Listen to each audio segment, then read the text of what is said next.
Jay Crawford, Adam the Bull, Garrett Bush, and so many big names, it would take me hours to say all of their names.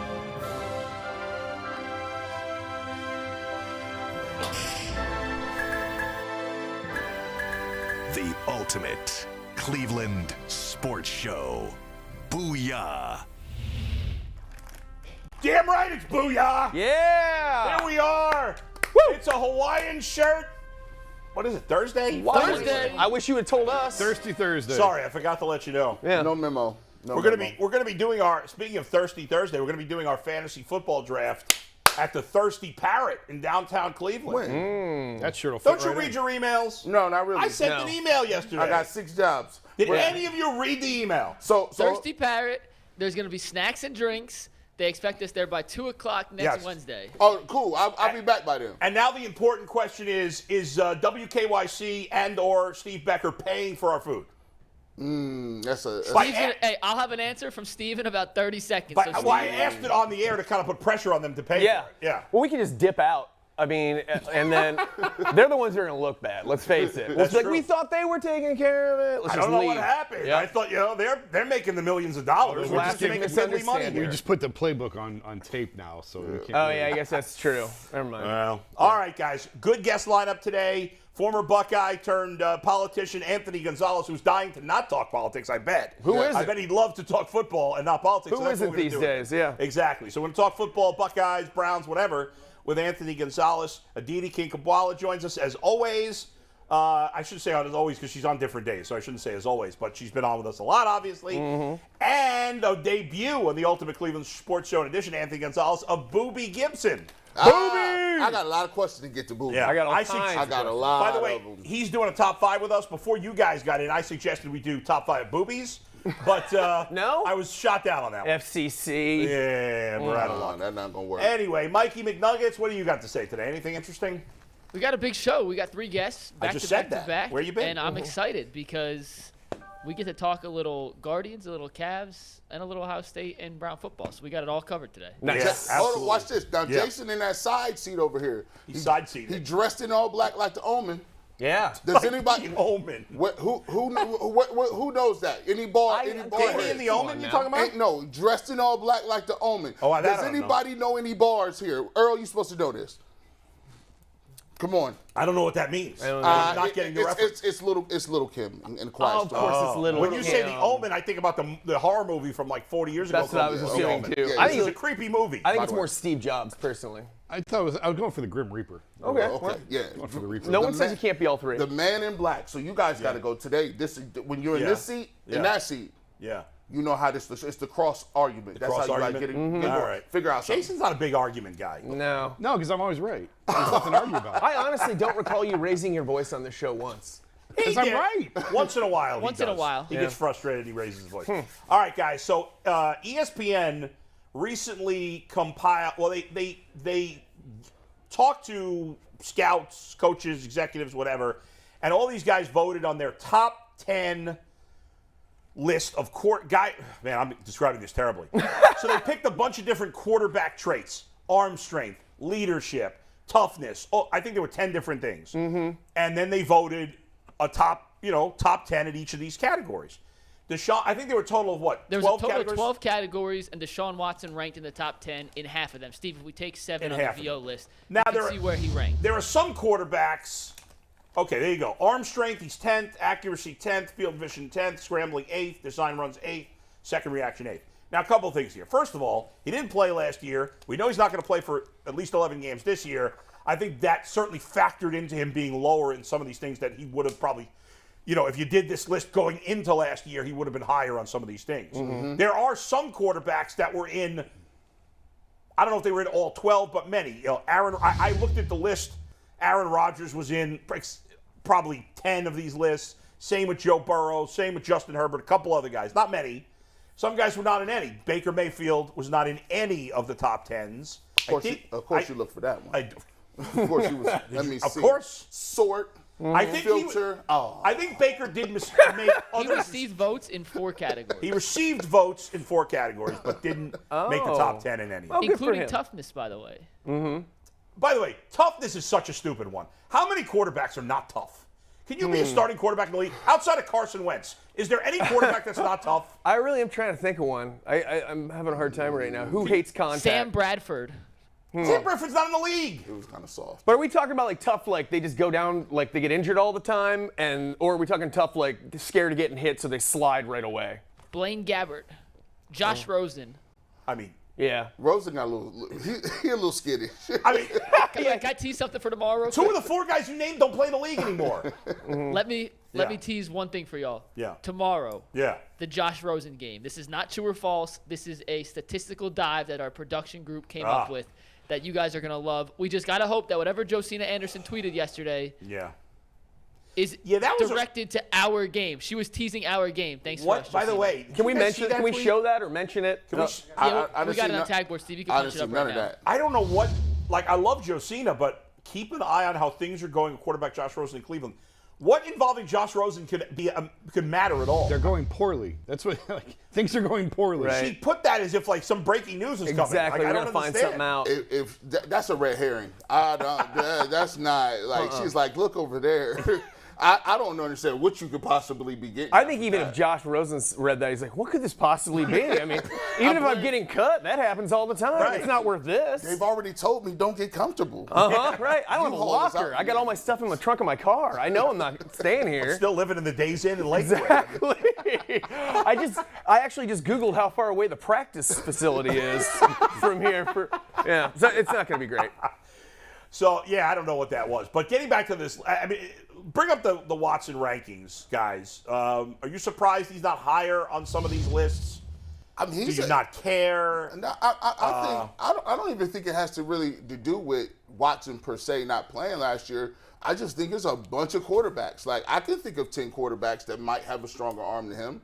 I can think of possibly 10 quarterbacks with accuracy, field vision. I mean, scrambling is 8, but if you just off the top of your head think about people with strong arms, Aaron Rodgers, got one. Justin Herbert, got one. Josh Allen's arm is crazy. It's the same list of quarterbacks in the AFC, right? Matt Stafford's arm is strong. So Right. I think that's a legitimate. Yeah, I think he's affected, guys, by the fact that he's hasn't played. What are your thoughts before I totally derail this? Well, these rankings just make my eyes roll in the back of my head. All right, you're taking my sometimes. take, but go on. Well, it's good like bar fodder, I guess, if Yeah. you're sitting around with your buddies, but who cares? Right. Well, I get. In general, I agree with you on these lists, Jason. I think this one is interesting only because it kind of looks at the individual traits. And I think it shows you when guys pop up in a lot of these, that's why they're good quarterbacks, because they're really strong in a lot of different parts. We think about a quarterback and we just think sometimes, well, you don't think about some of these little things that go into making a good quarterback. And that's why I've always said, what is Baker's strength? Right. And I don't think he has any, but go ahead. First of all, I agree it would be interesting, but it's almost impossible to quantify that. I'd like to see the methodology. Sure. What is it based Absolutely. upon? That's fair. Are we putting a radar gun up on arm strength and see, like? Right, and toughness. Are we the toughness one is Are we stupid. talking to them and asking like, what would you do if you were walking down a dark alley? Like, how do you quantify how tough someone is? That's fair. But then the other thing is, I know why we have to talk about this, and I get it. People like to hear about this stuff. This is what it's about Watson. That's popular right now. It's about the Browns. We're on a sports show. This is something that's happening, so I get it. This is the first one of these. And under normal circumstances, I wouldn't even mind this much, but this one really depressed me to think about just based upon. I'm like, what? We're not going to see him until what, December? December. And so doing these ones, if he were our starting quarterback on day one, I'd probably be more engaged in this. I'd be like, actually, I think Aaron Rodgers isn't this. I could get into that, but right now I'm just like, this is so depressing talking about this quarterback and his skills. When our starting quarterback's not on there anywhere, notice. Did Jacoby break anything? Jacoby did not receive a single vote. Not a single vote. And so we're talking about, this is so depressing. We're talking about this dude. This flawed dude. It's uncomfortable to talk about it to begin with. We're like, yeah, but he's might be pretty good according to this study. In week 13, it's awful. I don't want to put anyone on the spot. Where did Jimmy G rank? Did he get votes on any of these lists? Good question. I will look. Give me 30 seconds. We don't all think so. And I don't really care Just either curious. way. I don't think he was. Maybe he was in one of the 12 lists. I looked at this. How far do they rank? I don't care about They this. rank part. 1 through 10. It's just the top 10. And then they give you the list of others receiving votes. The other one I'd like to look at, the other reason that I would like to see this thing that was given to us to look at, and I did not look at beforehand. I'm so sorry, Mike. I was up so late. But listen, the other reason I like to see is did like one quarterback, somebody who's like on the fence, just sneak into like one category? Some That would rando. Jimmy Garoppolo Yes. did. It would okay, How good. about that? He got Jimmy his one, Garoppolo right? received the vote in mechanics. Best hair. Oh, What is he only it? received the vote. Only received the not vote in in the top mechanics. Oh, Mechanics. mechanics. Okay, well, at least see that makes it somewhat a little work more on a Honda. legitimate. Yeah. Yeah, there you go. No, but that so I wanted to see like if anybody else just got into one category Yeah. or if it's just like I'm on it. Paul, I got you. Is there? So I would guess that is there something called like intangibles? Because this is where you fit your favorite player in. If he's not very good, Got good Right. intangibles. got them intangibles. Yeah, which is a total bogus Can't thing really to quantify rank it. to. You Yep. just feel it. You know it. By the way, I'm going to sidebar this conversation into something that may be a little more interesting to debate for 5 minutes before Anthony Gonzalez comes on. This started with a conversation, so I'm in a group chat with these guys who I've been playing fantasy football with for 25 years, very nerdy stuff, and it's a keeper league. We have contracts. It's crazy. Anyway, one of the guys in the league said, I think the Washington Commanders are going to go 8-9 this year. And I said, are you high right now? They suck. Carson Wentz is shot. He's a terrible quarterback. He's blah, blah, blah. I think he's like permanently scarred mentally, Carson Wentz, which I don't mean to make fun of, but anyway. So somebody brought up in this chat group and said, who has a better year this year? Carson Wentz with Washington or Baker Mayfield with Carolina? And I said, that's an interesting question. Yeah. So I'm going to pose it to you all for a quick answer. That's pretty good. Baker Mayfield in Carolina or Carson Wentz in Washington? Who has a better year? I think let's take injury off the table for this. Can we agree? Just for the sake of this, What are we agreeing on? taking injury off the table, Yes. pretending they play a full Assuming season. They both play 17 games. I think you're right. I think it's Baker because I think he's probably mentally damaged just in a little better way, in a different way, in a spiteful way that's going to move him forward. He's Cleveland damaged. Yes, he's Cleveland damaged. He's like, I just broke up with my ex. I'm going to go get in shape real hard damage, and I'm going to be better than I ever was before. I don't know how long it'll last. I don't know how long I can keep it going, but for the next few months, I can be the best me I can be. Yeah. And I think that can carry him through. But I think you're right. I think I think he's dinged up here. I think you're right. Sometimes that works against Baker. We've seen that. Can I show you Yes, the it back of does. the Packers game? Yes, it does. Absolutely. But I tend to agree. I think he'll have a better year than And Carson even if it Wentz. doesn't work out, I'm still taking. I think him half messed up is still better probably than Wentz. Then Wentz full messed up. Full messed up. I'm going to take the opposite. You going Carson I'm Wentz? going to go Carson Wentz just because I think Carson Wentz has a much better defense. And Although Chase Young is the key to that defense, and he's not completely healthy. and Montez Sweat was hurt most of last year, too. True. I like their defensive line. And he got Terry McLaurin is a monster. He's a beast. Like I didn't expect him but to be that good. DJ Moore is a good DJ Moore wide is pretty receiver, good. too. Yeah. And you do have McCaffrey. This is very close. I wouldn't be surprised if they did win 8 games in Washington. See, Carson Wentz will do something for you. Carson Wentz had his team ready to go to the playoffs and just choked against the Jaguars. Yeah. I said, so they both have those things where you can be like, wow, they're really playing very well right now. And then 2 games later, you're like, what happened? So I think it's close, but I would take Carson Wentz just because I think he has the better receiver. Yeah. I think they might, and I got a little more faith in their coaching staff than I do with the Panthers. Just a little bit. Yeah, I think it's very close. I agree with that. I think it's very close, but in the end, I would actually lean towards Baker. I think Baker is better than Carson Wentz. I think Baker is much tougher than Carson Wentz. I think Carson Wentz is the softest quarterback in the NFL. I think he has completely lost confidence, and Baker's not good under pressure. We all know that. He's bad. Carson Wentz is even worse. He completely panics under pressure. He made a couple throws last year of like, oh my Yeah, God, like some of the worst throws you've ever seen. They were Manziel-like. I think talent-wise, I actually think both of those teams have decent talent, not great talent, but decent talent. They both have pretty good defenses. I agree Washington's better, but Carolina's is good. Both teams have big question marks at offensive line. Carolina's got a better running back, obviously, but McCaffrey always gets hurt. McLaurin's better than any of the backs on Carolina, but I think Carolina's receiving core as a whole is better than Washington. I don't like either coach. I think Ron Rivera's a good team leader guy. I think he's an awful X's and O's coach. He's going to misuse their running backs. And I don't trust either organization or either coach. So I think neither team will have success, but I think Baker will be better. Go ahead, Mikey. I want to Mike's give a shout question, out yeah. to our research team. Oh, there good. are 2 quarterbacks. Who is in the research team, by the way? Me, Anthony, and Earl. All right. Wow. Yeah, Well, shout out that's to the research brain guys for coming trust up with back this there. answer. Yeah. Mike Polk asked, is there any quarterback that came in the top 10 and that random was the dude. only one? And the answer's 2. Oh, wow. Same category. Malik Willis of the Titans and Trey Lance of the 49ers came in the top Scrambling? 10 in scrambling. Yeah. Did not Malik receive a Willis single hasn't vote for taken a anything snap. else. That is really dumb. They're just guessing that he love- might they scramble love- around. and Billy Willis it's not right like now. Trey Lance is taking many snaps. Right. Right.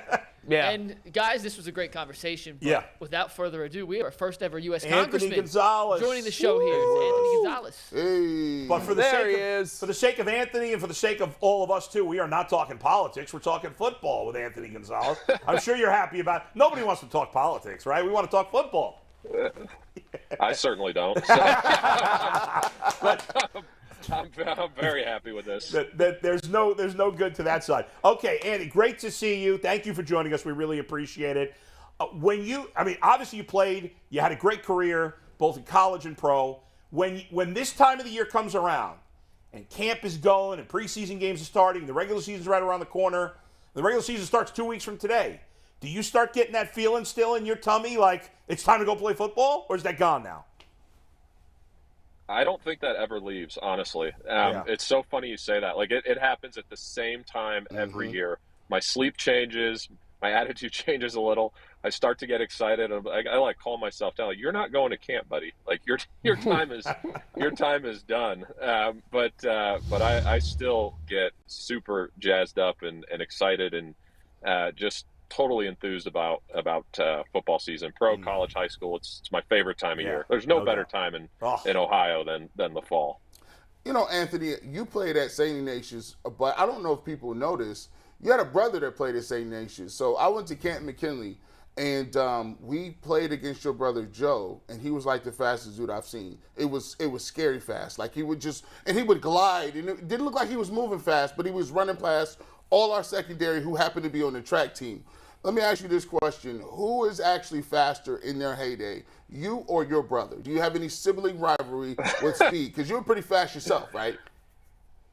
Yeah, no sibling rivalry. I mean, honestly, it's a cop-out. We never raced, so who the heck knows? But, but you mentioned those games, and honestly, like, as a kid, those McKinley Ignatius games, specifically the ones that you and my brother played in, were some of the best football games I've ever seen in my life, and frankly were an inspiration as I thought about what I wanted for my own career and just the excitement of high school football. I mean, those games, you'd pack in 20, 30,000 people at those things for a high school football game. People don't realize how unique that is. Most parts of the country are lucky to get 2,000 people at a high school football game, and so those were just amazing games. So good.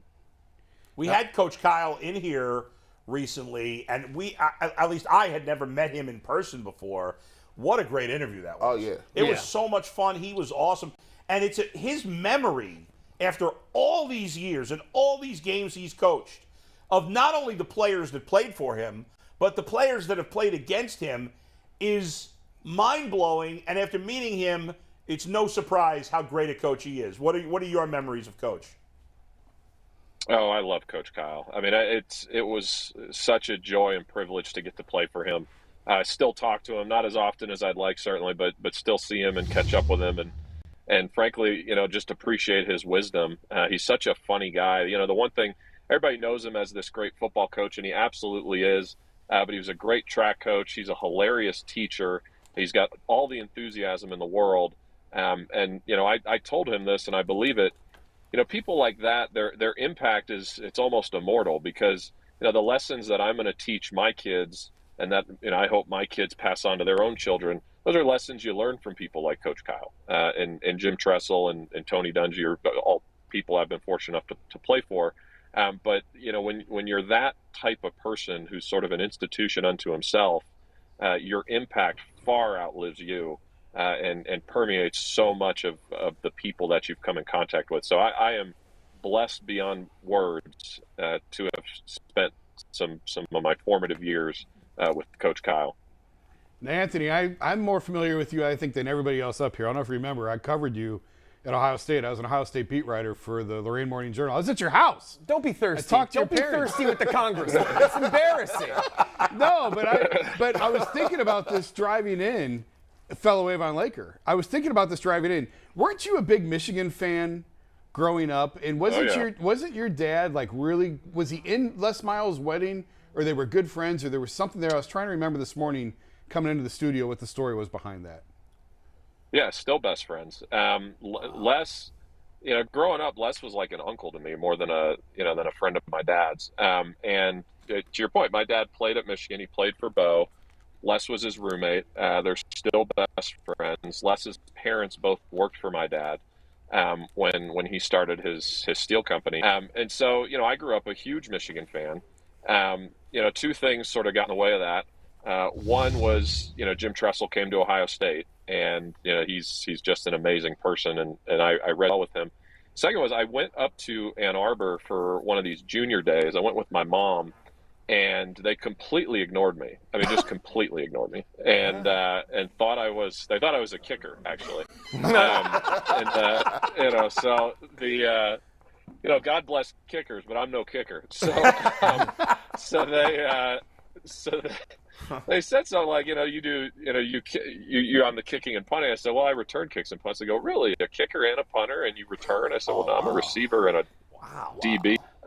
So, knowing what I know as a parent now and how that must have made my mother feel, I mean, she must have been mortified. So we left after 45 minutes. And meanwhile, by the way, they were all over. These are good players, but they were all over, Prescott Burgess, Darius Hiley, Dante, some of these guys. I'm like, I've played against these guys. Like, do y'all watch any film? So, it was sort of a slap in the face. And the very next week we went to Ohio State, and Tressel couldn't have been nicer. I mean, just couldn't have been better. And so we then, after many months of thinking through it, ultimately I decided to go to Ohio State, and it couldn't have made a better decision. Now, Michigan ripped through about 15 coaches in 15 years, so who was so incompetent? Who was the coach at the time that they didn't even know who you were? Call him out. That was Lloyd Carr's staff. I'll give him a little bit. Wow. So the guy who was recruiting me was a guy named Stan Parrish, and he was great. He had just left to take a different job, and whoever they had brought in to replace him probably just wasn't up to speed yet. Wow. I mean, we were very much ignored in that whole process. But it was kind of funny. Here's sort of a funny story. So, before all that, my Massillon has this thing. I think they still do it.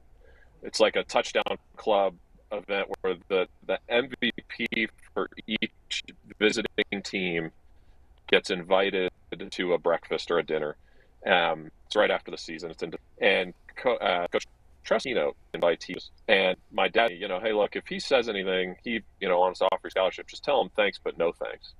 You're going to go to Michigan. And I'm like, all right, I can do that. And so, Coach Tressel comes up and he reached out, I'm Jim Tressel, and I'm excited that we're going to be offering you a scholarship. And I look at him and I say, Coach, I'd be honored to play for you. And so I totally botched the line. I went back up to him later. I said, I gotta actually think about this thing. And then those junior days happened, and it became obvious what the right thing to do was. Congressman, I understand you probably got an opinion on paying college athletes, pretty wrapped up in all of that throughout your lifetime. What do you think of the NIL, and how do you think the NCAA handled it? So I have been working on NIL legislation for the last 2 years. I think NIL properly done is appropriate.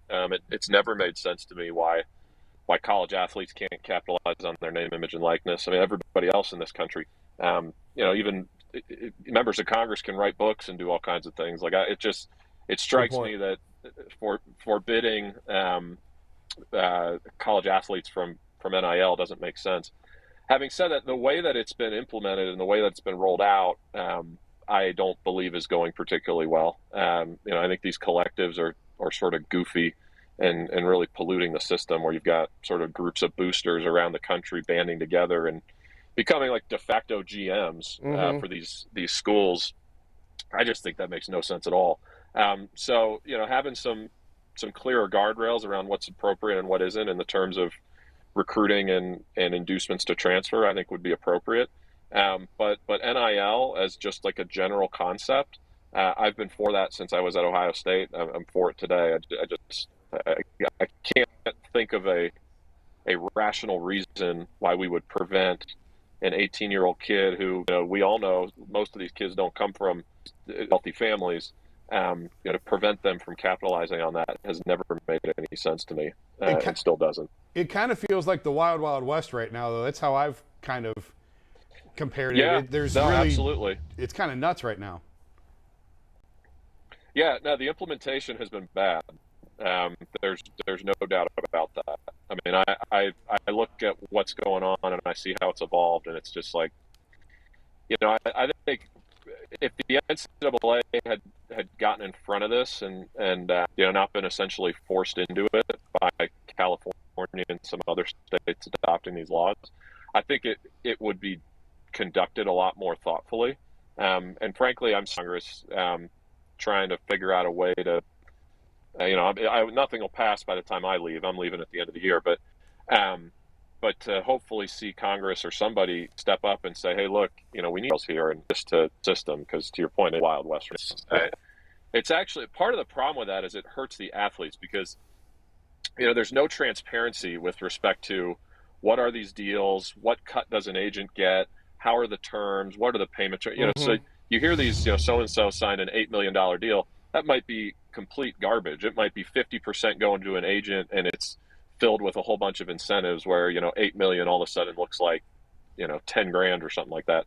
And you just have no idea because there's no transparency and there's really no rules. And so that's what needs to get cleaned up. But the general concept of, can an athlete use name, image, and likeness? I think the answer is yes for me. And the reason ultimately it's such a mess is because, as you said, the NCAA and the schools were refusing to budge on this, and they had their hands forced. And they should years ago. They should have come up with a good way. Unfortunately, it didn't happen. But go ahead. Yeah.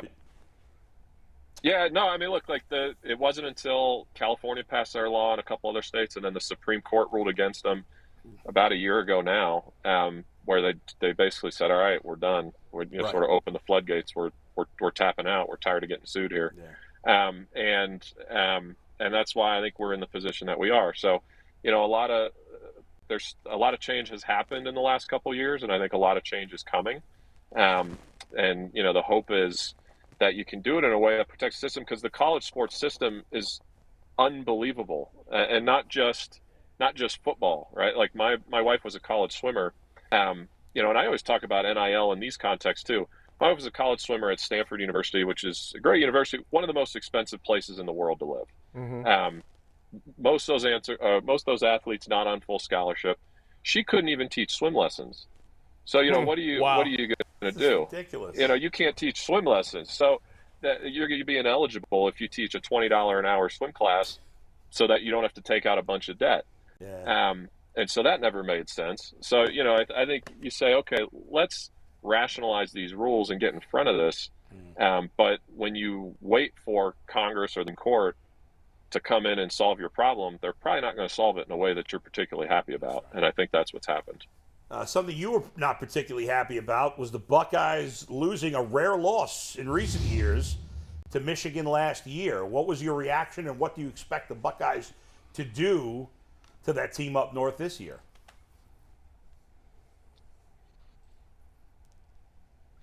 Yeah, that was a tough one. I got all these people like, well, isn't it good for the rivalry? I'm like, absolutely not. What do I care about? I want to win every single year. I don't want to. It's good for the rivalry. It's good for the rivalry when we beat them. So in any event, at least that's my view. But I think Ohio State, the rankings are awfully high. I think they got a great offense for sure. The defense has got to show up and certainly stop the run better than they did last year. But I know they're excited, and I know that they've had some turnover on the coaching staff. Coach Day is as good as it gets. We're very lucky to have him. So I'm excited for the Buckeyes. I'm not in the prediction business, but I look at that team and see a team as talented as any that I certainly played on, and I think it'll be a fun year for them. Anthony, right now it seems like Ohio State has always had good running backs. They've always pounded the ball back in the day. They have the 96 running backs named Wells. All of them was pretty good. And then I think right now Ohio State, if you ask people, they're known for this explosion in talent at a receiver, Olave and Garrett Wilson and Jackson Smith and Jigba, and just throwing the ball everywhere. But I will say that your team, when Jim Tressel was here, was the team that actually kind of started that movement. You had Brian Hartline, you had Rubisky, and a couple older guys like Teddy Ginn, and then Santonio Holmes.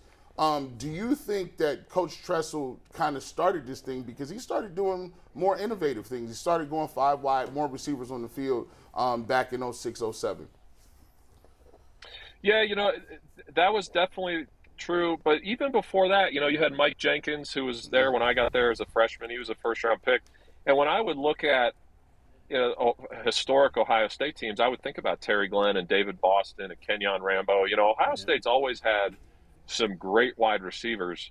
And with Hartline now running the room, he's as good a recruiter as there is in this country. And we are very lucky for him to be pulling in as much talent as he is, because, you lose 2 first-rounders, but we've got at least 1 first-rounder on that roster, and we probably have another 2 or 3 if you look at the full receiver depth chart.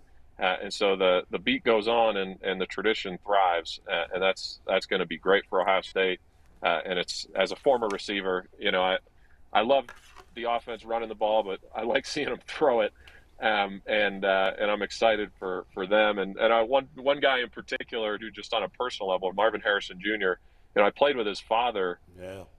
Marv Jr. was like 5 years old when I first met him, running around our indoor facility. And so to see him there and see him grow up has been so fun, but also as a reminder of how old I'm getting. But they're going to be in good hands for as long as Hartline's there, and he's bringing in that talent. Clear something up for us, because that 06 title game against Florida, the rumor was Ted Ginn was like the feature player in the entire package, and then Roy Hall sprained his ankle or tore up his ankle on that return when he brought him down in celebration. Is that true? Was Teddy like the focal point of that game plan? Yeah, that rumor's true. Teddy was going to play quarterback. We had a package for him at quarterback. We had a package for him at running back, and obviously he was going to be a receiver. And then he goes and returns the opening kickoff for a touchdown on an awesome play. Just classic Teddy Ginn. He's running like a deer. Everybody else looks like they're stuck in mud. Unfortunately, that ankle sprains, and there was no. He tried to go back out. I think he came out for maybe 2 more series. But it was obvious it just wasn't going to hold up. What was the quarterback package? He was going to be such a big part. What was the quarterback package? They were going to have him. Now let me see if I can remember this correctly. It was going to be like a wildcat, and I think Troy was going to split out wide and then motion back into the backfield, and we had some read option stuff, and then some now what would be called RPOs, but like back then RPOs weren't a thing. He was going to do some RPO type stuff and really put them in a bind, because it's just something we had never shown on film. And then when he went out, I'll never forget this, when he was finally declared out of the game, which I think it was like the 3rd series, and Daryl Hazel, who was our receiver coach, pulled us down and he said, "All right, guys, here's what we're going to do. 1 ends on the boy. And we're basically playing now." And that was, unfortunately, you saw the result, how that all turned out. Congressman, as you said, you'll be leaving Congress in January. Have you considered getting back into coaching at all? And even if not, if so, what kind of lessons did you take from your time in Congress that you think would help you out if you were coaching? So in terms of getting back into sports, I don't know that I'll get into coaching, but one thing I have learned about myself is I just love sports, in particular the game of football, but I love all sports. I really do. I don't know, something about them. It's like you can throw on anything, and if there's two people competing, I'm just going to enjoy it. Doesn't matter what it is. So, I could see myself doing that. I haven't really put a ton of thought into it, but, we'll definitely explore that as we get closer to the end. And then in terms of lessons, honestly, my goal was to bring lessons that I learned in the locker room into Congress around how to work together, how to solve problems, get things done, and chase really big, meaty goals as a group. Those are things you learn in the locker room better than any other place I've been. And Congress just doesn't work that way. So I wanted to bring lessons from my life to Congress. I don't know that there's a ton of lessons to bring from Congress back to the real world, other than to, try to behave like an adult and don't, act like a crazy person, which is unfortunately how a lot of folks are in my profession. But sad but true. But sad but true. But there are some things you can bring out for sure. I mean, there's pushing through adversity, and even though you're at odds with your opponent, quote unquote, finding ways to be productive with them and find win-wins and things like that. So those lessons will persist and they'll stay. But admittedly, I think football has more to teach Congress than the other way around. 100%. By the way, speaking of Congress, we just saw, I don't know if you, can he see it, Mike? Yeah, he can just be able to see that. Okay, I can see it. Yeah, we just played the video of you hitting what I believe was an inside the park home run. With no explanation whatsoever while you were giving a very sincere response. I know, but I was going to bring it up with him, and then you could have played the video. But here we go. You're still running. You're talking about your old now. I think you're right. Well, this is not the. Is this the inside the park home run? Yeah, it is. Yeah, this the inside. I mean, you're moving right there. Nope, you didn't pull a hamstring. You didn't pull a quad. That was all good. False. I did pull a hamstring. God. I could say I have not run that hard since I left football. And as soon as I hit it, so like right here, I hit the ball. Oh, no, now you're showing me pop out. Well, don't show me pop out. Bloop single. Blooped in for a second. The next play is another replay of the home run, by the way, Congressman. It's coming up again. Yeah. Very, very generous bloop single. That's an error, but in any event, as soon as I hit it, like your dinosaur brain kicks in, and I'm like, you got to score. Like you just got to score. You hit it hard. Like you hit it hard enough to just run. And so I made it through. But the very next inning, a ground ball. I play center field on the team. They hit a ground ball to me. I went for it, and I pulled both hamstrings. And I'm like, you're an idiot. Both? You pulled both? The Gary Baxter. I'm out of shape. I don't even work out anymore. It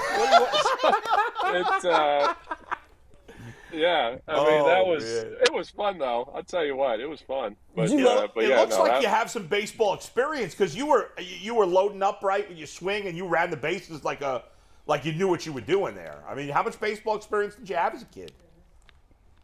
Not much. I stopped playing in 6th grade. But, that baseball team, I swear, I'm not even joking. They have more practices for that baseball team than we did for any NFL training camp I was ever a part of. Which is like ridiculous. So did you feel bad at all playing against all these kids who were just on like speech and debate and Model UN in high school? You got there playing against Jerry Nadler. That's not a competition, is it? Not at all. It's like, hey, put your foot on the throat. Come on now, let's go. We'll keep the score. We got to win. So, I don't know. Whoever was playing, it was fun. Whoever was playing first, I don't know who was playing for the Democrats, but whoever was playing first base for the Democrats looked like a big guy. I don't know who that is, but he looked like a big dude. Like he looked like an athlete. That guy. I don't know, maybe not. But there's another pro. So Colin Allred played for the Titans. He's a Democrat. Yeah. He's better at baseball than me, but he was their center fielder. He's a big dude. He was a linebacker. Played at Baylor. Yeah. Good guy. But the Democrat. Just like. Generally speaking, Democrats tend to be younger in terms of the members. Yeah. So they have got historically have had an edge in that game, but we beat them the last 2 years. So that's been good. All right, good for you. We appreciate you taking the time so much. Thanks for spending the time with us. It was great. We'd love to have you back again. Thank you. Congressman Anthony Gonzalez. Yeah, thanks, guys. Hey, Congressman, thank you very much for representing Ohio very well. And just so you know, we're very proud of you and thank you for your time in Congress. Yep. Thanks, guys. Appreciate it. Bye Thanks now. for having me. There you go, Representative Anthony Gonzalez. Great to have him on with us. I told you he was a great talker. Yeah, he is. Yeah, he was really Great interview. He was terrific at Ohio State. I think terrific. we might have had him on years ago on the radio show before he was a congressman. But I don't know. It's been so many interviews over the years, it's hard to keep track of everything. Yeah, but, he's terrific. No, he's a good dude. Yeah, it was great to talk with him. Mikey McNuggets, what do you got? Well, Aditi went to get some water, so let's fill time for 45 seconds till Aditi comes back to your camera shot. I need some water, too. That's all right. Isn't that funny? Doesn't that basically sum up Congress, that they spent more time practicing for that game than football training camp? See, I'm such like a nerd in both worlds that I want to see the breakdown of both lineups, and I want to see who was playing where. I want to know. I want all those details. Is it actually just the Congress people playing, or can you have like interns play or anything? That's what I want to know. No senators. So yeah, I'd be curious. That'd be a fun like fantasy type game for somebody like a real sickie like me. Yeah. I'd be like, I could see We that. bet next year. I'm holding back on so many snide comments about I know, some of the so people. much. Oh, yeah. I was just tucking them in. I swallowed my tongue 10 minutes ago. Behave, gentlemen. Anthony Gonzalez did the right thing when called upon, so kudos to him for that. He did. I got a question yes. for Jason real quick. While we're still waiting on Aditi, her must be going to the well outside to get water. She literally said, I'm getting water. I'm back in 1 sec. That was 5 minutes ago. But Aditi's back. Wait, she's laughing. She's laughing. But I do have a question for Jason before we let Aditi finish setting up. Yeah. You know what? Screw it. I'll ask you later. We got Aditi. She's got a big cup of water. Aditi was She's hydrated. Hey, bro, that's the biggest. My hair's a mess, but I did get my big glass of water. Wow, yeah. Oh, very good. Bro, that's a gallon. That's a cooler. Boo. We don't have an NHL team, so you can't. I know, but it's still their colors. All my people in God. Cleveland City. who root for the Penguins, aren't they? Oh, come on now. Well, send me a cup. Oh, All right. wait. Can I show you guys the best picture ever? Sure. I'd like to see Realize that. Jason was up. Aditi, if you Yeah, text it to me, we'll throw it on it tag is- board. I want to know if Jason Lloyd Yeah. Uh-oh. brought home Oreo. Oh, do you? Oh, I forgot you took that. Yeah, Can you that's see that? I'm with Aditi's son. No, but what are you doing there? I At can't Brown's see training camp, it's a puppy. And Oh, it's a puppy. I Yeah, couldn't it was tell. a puppy. that's what they're doing to distract people at Brown's Oh, training no, they camp. got every day. They be out there. They got the adoption. Yeah. They're like, This yeah, is but the this great puppies. program, guys. This is this great program. It's the Puppy Pound, and for 6 years now, they've been adopting puppies. Maybe even 7 years. They've been adopting puppies at training camp. And so this started back when I was at the NFL Network. I sat in the Puppy Pound for the first time in 2016, and it was sort of this running joke: are you ever bringing a puppy home to your son? So I brought my son to camp on a day that Jason was there, and Nico And he wanted wouldn't to bring touch the puppy home, but he was afraid to hold it. Right? Hold it. Wouldn't hold the puppy. We tried everything, and How- Nico would not hold the So puppy. you haven't brought a puppy home, though? No, we didn't, because he said the puppies smelled. And I said, yes, puppies do tend to smell. And he was afraid the puppy was going to pee on him. And I said, yes, babies and puppies, they do occasionally pee on you. Very logical But kid. that one, Yeah. that puppy, Oreo, I should actually Yeah. text it to Mikey so he can put it up properly. Yeah. But that puppy was just in love with Jason. He was like snuggling him. I was almost sure brought the That's puppy because home. Jason smells like food. He probably smells like French fries. Yeah. I almost wound up bringing that puppy home. I sent a picture to my wife. But he was so serene, right? Yeah, like yeah. he was See, that- snuggled up well, on you that's as happy as could be. That is a great program that I was unaware of, and I think that's really cool. And it's just it always baffles me, the Browns like marketing stuff, because they do some things so well. Like Yeah. that's such a great Yeah. program, and then they also come up with a slogan like "Play like a Brown." Yeah, which Do you remember that or remember slogan? the Hardland one? Hardland, like It's so- awful. They must have different people there working in Definitely. different Or areas. screwing up the dog pound banner and having it in the wrong order. Yeah, The Browns the are a orange feast is or- oranger. The Browns are really a feast or famine organization. It's 100%. Half the people working there are like brilliant. Yeah. The other half are morons. Let's be honest. I'd say we're more starving though than satisfied. That's true. overall. By the way, so Aditi and her family came to my house for dinner with my family. We had a Yes. great time. I took her. We went for dinner. We had dinner at our I live house. 10 minutes away. My family's never been invited over. We'll invite you over. She lives one state over. Yeah, that's true. I see where I rank. But, and then we went out for ice cream at Mitchell's after. No, I've never which gone to Aditi ice didn't cream get with any ice Bull. cream. She didn't get any ice cream. Everybody else had ice cream. Oh my gosh, I ate both of my kids' leftovers. That's true. That's fair. So Bull Yeah.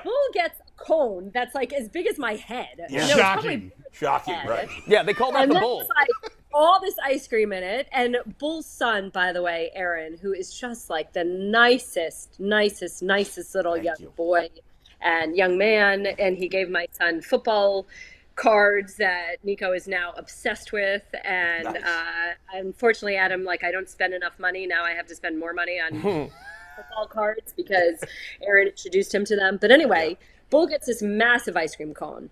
Aaron, who's this, 9-year-old, gets like all this ice cream. I insist that my kids get only the junior cups. They get the junior cups, and neither of them finished their junior cups. I knew I was going to be eating their leftovers. That's true. You did. My husband did get a mega peanut butter milkshake, though, and he sucked down every last drop of that. It's delicious. But the reason I brought it up is because we have a dog.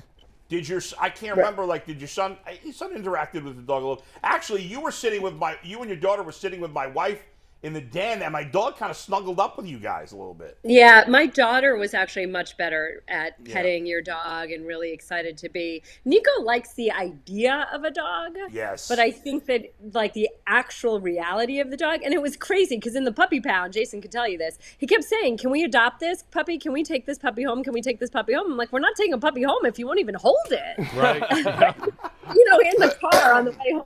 Like, but mommy, if we brought a puppy home, we would give it baths, right? So like it would smell, right? Dogs get smelly. You got to give them a lot of baths. When I was growing up, we couldn't even go in the grocery store. And you better not ask for nothing, let alone get in the dog. A living Seriously, creature? G, let me tell you. Oh my God, I have to warn my son every time I take him to the grocery store. I'm like, don't ask for anything. Don't ask for anything. I will get you some things. Don't ask for anything. It's funny that you bring this up because this is actually revealing from the TMI department. This is a major point of marital discord in our house because I think that, neither my husband nor I grew up the way that we live. Neither of us were. My husband's father very sadly died when he was 2 years old. My parents were, immigrants that worked. Right. And so we played with cardboard boxes, but we now have the ability to buy our kids all these things that come in cardboard boxes. And by the way, they just still play with the cardboard boxes. Yes. And I get so angry that every single time they go to the store, they think that they're getting something. Exactly. And that every single time my husband runs to Walmart or Target, the kids come home with something. And just the other day, Matt said to me, he's like, I really have a hard time saying no to them. And I said, get over it. Yeah, you have to. He was like, hold on, let me show you how to do this. Kids, come down here. Hey, no. We didn't ask for anything, Mom. It's not good for kids. No. It's not good to swear. No, G, they are always asking for something. Yeah. To your point, we just had this conversation because my kids are on the swim team, and we went to a Guardians game Saturday night, and the seats were like, upper deck.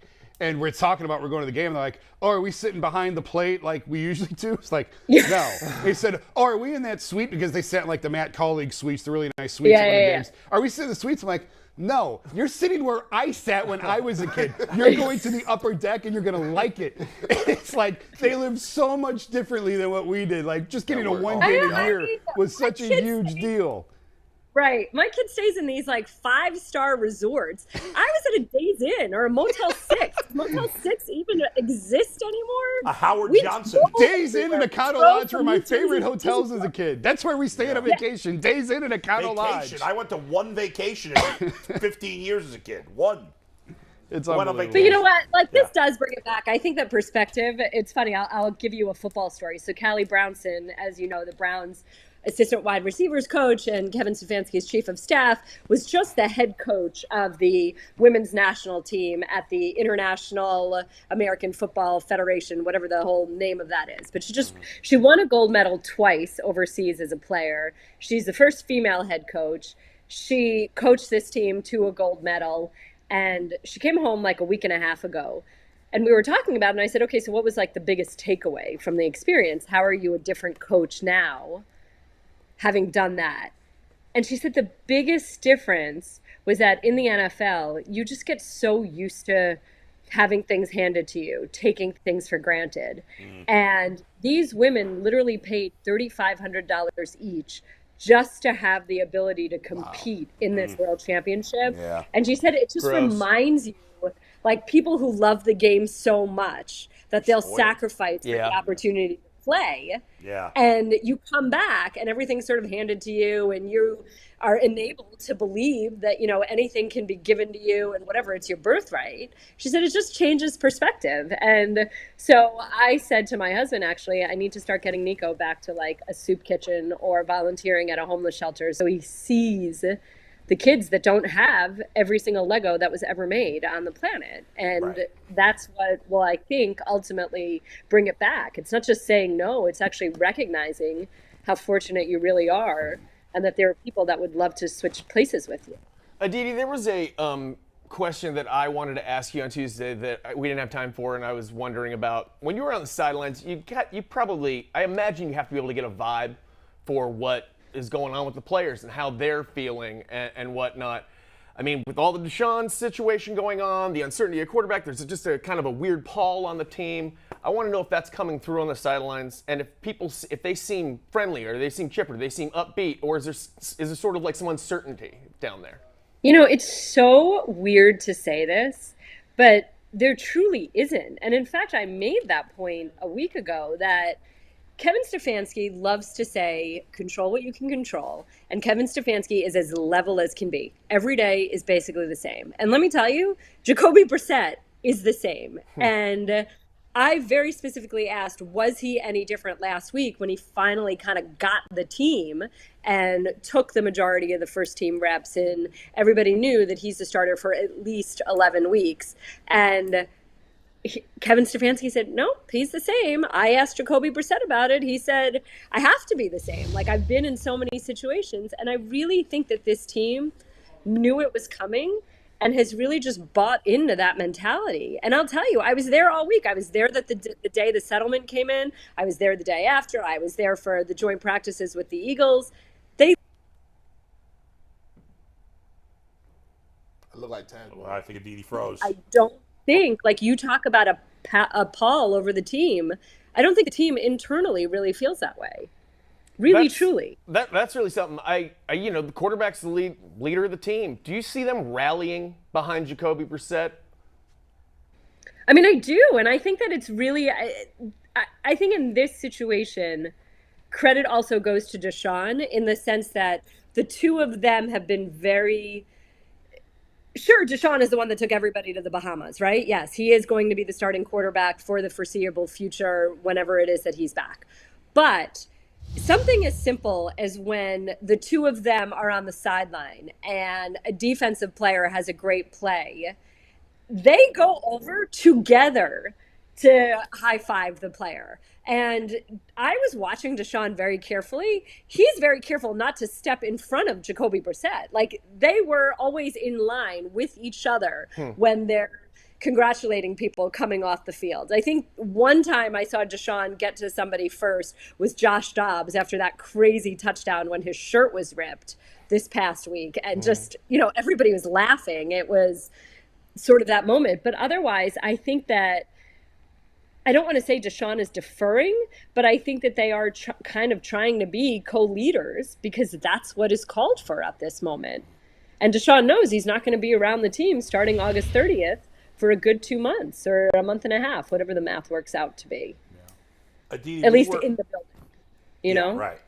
Aditi, we were talking about this before the show, and we're going to get to this conversation later. We were talking, because Myles Garrett, he's a very confident guy, as we all know. And when we talk about the NFL Top 100, he says he should be number one on the list. Now, I don't even think he's number one on the Browns because if I were – now, again, obviously quarterback is more important than pass rusher or running back. But if you said to me personally, who is the best player on the Browns, my answer would be Nick Chubb. I would have Myles 2. I would have Deshaun Watson 3. I would have Bitonio 4. Kareem Hunt 5. Denzel Ward 6. And then probably Wyatt Teller and Amari Cooper 7 and 8. I don't know. You don't need to go that deep. But what do you think? Who is, again, I know Deshaun Watson. Did we have this conversation? Off the air, on the air, we did. Maybe a while ago. I don't know. We weren't all at dinner with you guys. Maybe. It was over ice cream. Because I'll bring Nico back into this. We were on a trip we had gone to Hershey Park, Yeah. and we're driving home, which is 3.5 hours or so, and we're in the car, and Nico asks us while his sister is sleeping, "Can you tell me the best player on every team?" And so Matt and I were running through every team, and some we disagreed on, like the Steelers. Matt and I disagreed. The Browns. What did you guys say? Wait a second. What did you guys say? Well, Matt said for the Steelers, T.J. Watt, and I said Cam Hayward. Oh, you're right. Thank you. All right, well, But in there you any go. case, when it came to the Browns, Matt and I both simultaneously said Nick Chubb. And so we both agreed that the best player in our minds was Nick Chubb on that team. And then after the fact, I had to think, it's weird I didn't think of Myles Garrett, but it really was Nick Chubb that came to mind first. Here's why I think Nick Chubb. I do agree with you. And we didn't have like a heavy discussion about it. I guess if I'd have to think about it right now, I don't know. The pass rusher does affect every play. Yes. I love defense. I think defense drives games for sure. But I also think a running back like Nick Chubb is just spectacular and special in so many ways, can do so many different things for you.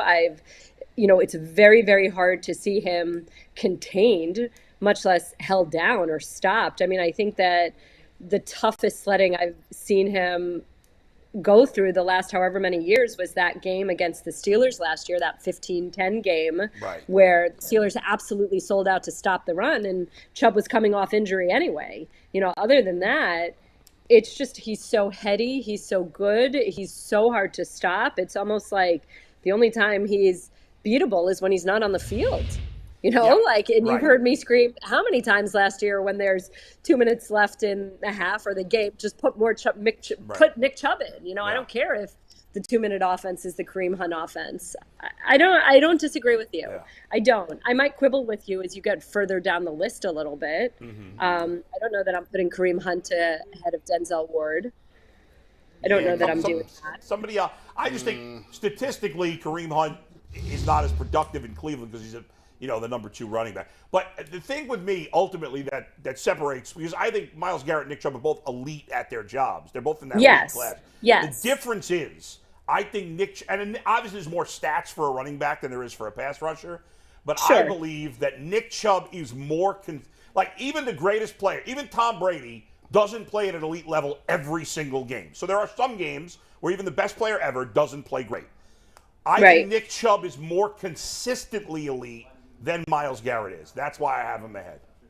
I think that I would agree with you on that one. And then you also think about impact on a game. Definitely. I mean, Nick Chubb, if he gets 20 carries and he is controlling the clock and he is moving the offense and he is churning out those yards, and he also does have an ability to be a game breaker. He can change the game with one play. Right. Let's go back to that Bengals game last year, right? It was Denzel Ward with that huge pick six, and then, of course, it was that massive Nick Chubb run. I mean, those sorts of plays change a game, and Myles Garrett occasionally does that. Occasionally, right? There's a sack, fumble, maybe touchdown, occasionally there's a sack that ends a drive. But I just think, to your point, Nick Chubb does that more consistently. Yeah. I don't agree. You don't agree? Okay. No, you got Myles ahead of Nick Chubb. Myles Garrett, to me, is, honestly, if you look at it, he might be the best defensive player that's already ever played for the Browns. Already. He's going to break the sack record this year for the Browns. But that doesn't – I don't disagree, but I don't think that makes him better than Nick Chubb. Right. Yeah, but do you think Aaron Donald is better than Myles Garrett? Yes. Definitely. Nobody's better than Now, that. you also remember our best receivers of Browns history list, too. It doesn't always mean something just because he's the best one at that position. Exactly. So you think Myles Garrett's better than Nick Chubb? Yes. But you also said Nick Chubb is better than Emmitt Smith. On raw skills, yes, I do. Yeah, Aditi, I want you to hear this. G said that on raw ability, Nick Chubb is better than the greatest running back by yardage in the history of the game. And mathematically, Nick that Chubb is also better. means that he thinks that Myles Garrett is a better football player than Emmitt Smith as well. No. Emmitt Smith physically is not the most gifted running back, right? Emmitt Smith had a great offensive line, a great team, and he had longevity. You can't coach that. Longevity counts for something. However, if you line Emmitt Smith up and you line Nick Chubb up, and you said, all right, which one of those people have more agility, who's faster, who breaks more tackles, all these different things. you'd be hard pressed to find one trait that you would say Emmitt Smith has over Nick Chubb. Now, does that mean that he's just overall, according to the pantheon of time, better than Emmitt Smith? No, he got to prove it and he got to do it. But if you ask me physically, I would take Nick Chubb. Now when you talk about Myles Garrett, for me, I think the reason why I would say this, now I love Nick Chubb because I just said he's better than Emmitt Smith. Mm-hmm. Now, when you talk about the effectiveness of a play, right? Myles Garrett has the ability to affect the game in multiple ways. He's an underrated run stopper. He already has the lead in sacks. So you say, look at 16 sacks. He also has 17, 18. These are just tackles for loss above and beyond that. Right. So my thing is, if you have Myles Garrett and you say who's going to be more pivotal and if the Browns can make the playoffs, which one would be more important? Well, but by that question, Deshaun Watson, when he plays, would be number one. But I wasn't looking at it that way. Oh, well, okay. So if Myles Garrett has a crazy for 11 games and he has 12 sacks in those 11, 13 sacks, that's gonna impact everything. Nick Chubb, yes, he's gonna impact it, but you still have Kareem Hunt and some other things. I think it's very close, but I would take the defensive end because I think a defensive end is more impactful than a running back. Not necessarily the fact that Nick Chubb isn't a great player. I was taking the positional importance out of it for me. Okay. That's why. Okay, that makes sense. But I mean, honestly, with all of us, we're splitting hairs. Yeah, who's better between Nick Chubb and Myles Garrett? Well, yeah, I mean, it's just like the, TJ Watt, Cam Hayward. Some teams, it's very obvious who the best player is, and others, I think, to your point, you are just splitting hairs in some ways. But Joe Burrow or Jamar Chase? Oh. What? Well, you have to take Burrow. Burrow makes everybody better. No, but if we're taking positional importance out of it, is Joe Burrow a better quarterback than Jamar Chase as a wide receiver? Jamar Chase is a top 6 receiver. Joe Burrow is a top 7 quarterback. You're literally splitting. Okay. Here's the thing, guys, though. This is what the magic of football is. To G's point about Emmitt Smith and everything that he everyone that he played with and the offense that he played in, how much does that add to who he is? You were talking about Emmitt Smith, I'm sitting there thinking about Le'Veon Bell. For a period of time, for about 5 years, Le'Veon Bell was considered one of the top, 2 or 3 running backs in the NFL. Doubt. But how much of that was because he was behind a veteran, mature, seasoned offensive line that was arguably one of the top 2 lines in the NFL that knew how to block for his style? How much of that was Antonio Brown, the best receiver on the planet, was drawing double and triple teams? How much of that was Ben Roethlisberger, a future Hall of Fame quarterback, having this amazing chemistry with Antonio Brown, and then also Juju Smith-Schuster, and then also for a period of time, Martavis Bryant, and everything that was going on? I mean, Le'Veon, yes, he sat out a year, and he got a little heavier, but he goes to the Jets, and he's not even average. He's below average. So is Le'Veon really that great a running back? Or was he in the most amazing situation for 5 years that we thought he was a top 3 running back? Now, Jamar Chase is a top 10 receiver, sure, regardless. But how much is Jamar Chase helped by the fact that he's playing with a guy that he's already put 5 years in with, that he's been repping with for 5 years, that he's got unbelievable chemistry with? How much is Jamar Chase helped by T. Higgins out there, who arguably is the number 1 receiver on his own? Remember, Jamar Chase went quiet for a good chunk of time last year. Defenses started playing him a little bit differently. He couldn't make do. All of a sudden, T. Higgins has a string of 100-yard games. And oh, by the way, Tyler Boyd had caught more passes in a row than anybody else in the NFL out of the slot last year. There was a period of time last year, it was probably like November-ish, all 3 of those receivers had 60-something catches. And I remember talking about this with Bengals offensive coordinator Brian Callahan, and he said that was the thing that he was most proud of, is that Joe Burrow wasn't just feeding Jamar Chase, he was actually feeding the open man. All 3 of them had the same number of receptions. Even though, of course, Chase had more targets, it was still the way that Burrow sees the field, the way that Burrow diagnoses who's open, the way Burrow can look guys open. So I don't think Jamar Chase, playing with Ben Roethlisberger last year, puts up the same numbers and is the same receiver. No, I think it really matters who he's playing with. And so I'd argue, and I'd also argue that Joe Burrow made everybody better.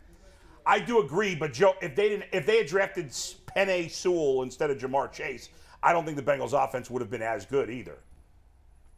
I mean, yeah, that's a fair point because the Bengals offensive line was horrific, and still this offense did what it did. Yeah. By the way, in the Ravens, Lamar Jackson clearly the best guy. Sorry, go ahead. We have another enormous Browns preseason game coming up, and we're going to get to see Jacoby Brissett for the first time.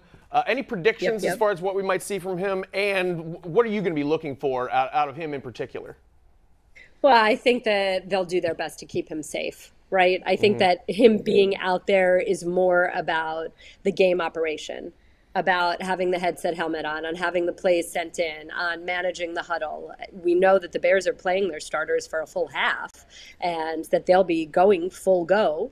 So I think that you'll probably see more ball control, more, sort of steadiness, making sure that everything is clean as opposed to let's light it up. I mean, but everybody wants to score. You feel good on that. So I don't know. I actually do have to jump because we have our production meeting shortly, and I'll probably learn a little bit more there. Or at least I hope we learn a little bit more. We're talking to Jacoby Brissett and Amari Cooper. Nice. Oh, nice. Aditi, have a great weekend. Yeah. We will talk to you soon. We'll talk to you next week. Thank you, Aditi. Yes. Make sure you watch, and any feedback you have or any tips you have for my last preseason sideline. I'm taking notes. Aditi.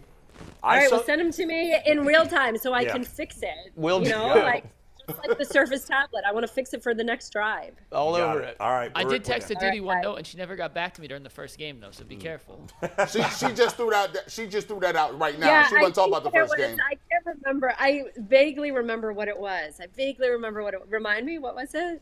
Is John Doss's voice real? Which it turned out it is. Oh. So, let me bring that up real quick before you go. Let her go. She's got to go. Got to go? Can I talk about John it's actually the meeting's 12:15, so it's okay. Okay. Do you guys know John Doss at all? I don't know. Yeah. So before I met John, I said the same thing as Mike. There's no way that guy's got a real voice. That's he's putting on like a fake voice. And then I met him in person, and I was like taken aback. Like that's actually how he talks. So for those who don't know, and Aditi knows, he's got the most bizarre in a good way, but like bizarre voices you've ever heard. But you know what's funny, Bull, is that, Adam, a lot of people like your voice. And Matt, my husband, when we drove away from your house, made the point of saying, he's got such a great voice. He's got such a great voice. Yeah. I do but my voice doesn't sound fake. Like his voice sounds like he's putting it on. What's so great about Bull's voice? Right. It's just that New York. I've got a sexy voice, Jason. He's got a feels high voice. Nobody wants to hear you. Sounds like a Rottweiler. Bye, Aditi. Thanks, Aditi. I know. You'd be great as a voice in a Disney movie. You would, like as a bad guy. Or like a bulldog or something like that. As I said, it's a Rottweiler. Yeah, exactly. I actually. When I was working for the radio station, they control everything. You're not allowed to do any independent work. They screw you, which is awful. Which is part of the reason I quit. All right. Tell us more. Get it out. You have people on the set that still do stuff over there. So but I always say it's so funny. I'm over here catching. I know. Like I'm over here catching freedom because you don't work full time there. All right, continue. Right? There you go. Continue. But now that I'm free, I can do jobs on the side, like I do cameo videos and all this stuff. I'm having so much fun with these cameo videos, by the way. What do you charge? I didn't know you're doing that. What do you charge? I think I charge $29. Oh, that's not bad. That's like A-list celebrity rate. That's Hugh Jackson money. First of all, not even close. $250. The A-list celebrities are charging like $500. $250. I love that you're doing that. Yeah. It does make me mad though, because right when you started doing that, I wanted to pitch a segment for the show. Where people could email in, and then it was called Bad Job Out of You. So if somebody did something that made them mad, you would just obviously just be like, hey, you, bad job out of you, and stuff. But then you started charging for it. But what's the thing? Like, I take a lot. I like really do like 2-3 minute videos. Some I'm people sure you do. do. And I've done some, like, rip people. I've picked fantasy football draft orders. By the way, if you want me to do the cameo, go to Adam the Bull on Cameo. Nice. Speaking of promotions, listen. If you haven't subscribed to the Ultimate Cleveland Sports Show YouTube page, I don't know what the hell you're waiting for. We got a lot of great things coming up, including our post-game shows that G and I are doing with Mike after every Browns regular season game. We're not going to do it after the last preseason game, but for every Browns regular season game, we're doing it. Not only is it a post-game show, we're coming on at 2-minute warning. 2-minute warning. 2-minute warning. So you can watch the final 2 minutes with us and then stick around. Why wait till radio post-game shows. They don't come on until 10 minutes after their game. They're playing boring press conferences. They're taking 10-minute commercials breaks. We don't have any of that stuff. We're just chatting with you. And, Bull, there's an Ohio State post-game show I feel is coming right now. So we got an Ohio State Buckeyes, plus on top of that, Browns. I don't know. You guys just keep giving. So subscribe. Let's go. Yeah, subscribe. Let me just chime in one more thing on that. Yeah. For the Browns post-game show, this will be every regular season game. There will be at least 3 of us on. Yes. At the 2-minute warning. Didn't I? I'm just making sure everyone 17 games. All 17 games. Well, G and I'm missing one game. I have to miss one game because I'm going to be away. We will have 3 people minimum. I got a wedding one weekend too, but we will have at least a couple of the UCS panel for the majority of the season, and we're going to go for 40 minutes, maybe 50 minutes, maybe an hour. Who knows? It's crazy. Depends how interesting the game is. Obviously, might get weird. And also, real quick, Bull, after Ohio State Notre Dame on Saturday, we're doing a post-game Ohio State show with Tyvis, G, myself, and Jay Stevens from Lockdown Buckeyes. Love it. Saturday, 11:30. You got nothing better going on at Jay Saturday, Stevens 11:30. is the key to that panel, but I'm just kidding. Bull, we love Jay. But yes, make sure y'all subscribe, tune in, hit that notification bell so you get our videos when we go live. Get it in there, man. You can't miss it. And if Gotta you're not subscribed already, you're missing out. Tell your friends to subscribe. Tell your parents to subscribe. Let's go. Do you know what the best birthday present you can get somebody is? A subscription? A subscription. Don't actually even tell your parents to subscribe. Just take their devices from them. And their password is your birthday. Yes. Don't look at the photos. Don't look at the photos. They probably don't even have a password. They're too trusting. Yeah. Open it, and then just go to YouTube and hit subscribe on every device. They don't know how to do it anyway. They don't know how to do that, so just go and do it for them. Yeah. But the reason I had originally brought up the Cameo and be out to promote my Cameo was I applied for a job doing a voiceover for a book. Oh, yeah. And that because you guys brought up I got to be the bad guy in a Disney movie. Right. Anyway, so I should have had Bull. I didn't get the gig, Blueprint, my book that I wrote on LeBron. Can you imagine? Oh, that'd be so Can I voice over your book? I go right ahead. Is it already done? Yeah, there was an audio version. The book's 4 years old. I didn't know there was. I don't know about the audio version. They do an audio I did some. Joe Varden had something. I did like a voiceover. For I did that too for Joe. See, that would make sense, but I want to hear you do like a Danielle Steele novel. You know, something real romantic. Like he grabbed her into her arms. I'd be good at it. I could go into romantic mode. Let's go. His barrel chest dripping with perspiration in the anticipation of what was to become. Hey guys, before we get to Booby Gibson, we got to do what the internet is saying. Of course we do. And we're going to finish our conversation on Myles Garrett because the question we asked we're doing that before Booby. Yeah, go ahead. Was where does Myles Garrett rank? But as always, let's tell you about PCC Airfoils. Are you looking for a job with career advancement and great benefits? Am I? PCC Airfoils is a leading manufacturer in Northeast Ohio. All locations of PCC Airfoils in Eastlake, Mentor, Wickliffe, and Minerva are hiring for all positions starting at $18 and up, plus full benefit packages, paid time off, and a signing bonus. Apply online at precast.com/careers to learn more. You may be right. PCC may be crazy. Oh, but they're paying $20, I think, for you to work there. Turn out the light. Oh, there's more. One. that was good. Thank you. I did. Is it $20? $18 and up. You should really know that by now. Sorry, PCC. I just gave the people a raise. You gave people a $2 raise. Yeah. Well, stick with the company, and you'll be there in no time. There you go. What is the internet saying? So we asked the internet. Yeah. Myles Garrett is the blank best player in the NFL. I expected a lot of numerical responses. I did not get a ton of numerical responses. No, we got no a nice, surprise. Healthy mix. Let's take the first one here, Anthony. This one was top 5 in eyes nationally, the best in our eyes. Yeah, Dog Chomps, great name. Okay. Let's go to the next one. Take out the underscore. AKA Myles Garrett is the best player in the NFL. That's our boy Sir Yacht. No, frequent guest. Love Sir Yacht. And last but not least, my favorite. You can read that yourselves in your own mind. Yeah. Miss Took me a Sat second. Frishing. Okay. Miss Richard Sat. McNinja. Miss Sandat F. Sing. All right. Yes. Yeah, I get it. So let's get back to it while we're waiting for Booby. Yeah. Bull, you think Nick Chubb's the best player? Yes, I think Nick Chubb is 1. Myles Bush Garrett is 2. Said Myles Garrett's 1. Polk and Jason, I'm curious on your thoughts on this. Yeah, I mean, these criteria are so weird. It's so weird It's to say. however you want to do it. Okay, It's well, your own criteria. Yeah, how I want I would have to agree with Nick Chubb, pound for pound. And I don't have much more explanation than that's already been said. I mean, he's the most consistently dynamic person on the team, and I don't think it's really an argument. My brain doesn't work in these hypothetical debates. I know. I look at it and say quarterback's most important position. It's got to be Deshaun Watson. And that's your criteria. Then to sparse it out like this, in no world is Myles Garrett the number one player in the NFL. I love Myles, but in no world is he number one. Do you like his confidence when he says this? Of course. And do you think he means it, or yes. do you think he's okay? Oh, so he means it. He really thinks that. Yeah. Okay. I don't think. See, this is where that's like saying if an offensive lineman is dominant. I don't ever think an offensive lineman can ever be an MVP. It just doesn't work that way. I mean, Bush, I hate to cut you off. We got breaking news that involves all of us. This is big. Okay. From Steve Becker. Tegna has approved $300 for food and drinks at the Yeah! on the day of the draft. Yeah, We're there getting you go. lit, boys. We're getting lit. Boom. All right. All right. What's that like? What's that? 15 wings? 15 wings and 2 soda pops. Let's go. they Not bad. don't even got wings. You're going to get thighs. No, Thank you, There it Steve. is, that'll be a Steve. great Way to start. come through, baby. That's a great start. Who Nice. else wants to kick in? We'll get our GoFundMe for our fantasy PCC team. want to contribute to our fantasy draft. How did we not get our fantasy draft sponsored? We're morons. That's not our job, Mike. Yeah. I mean, You're right.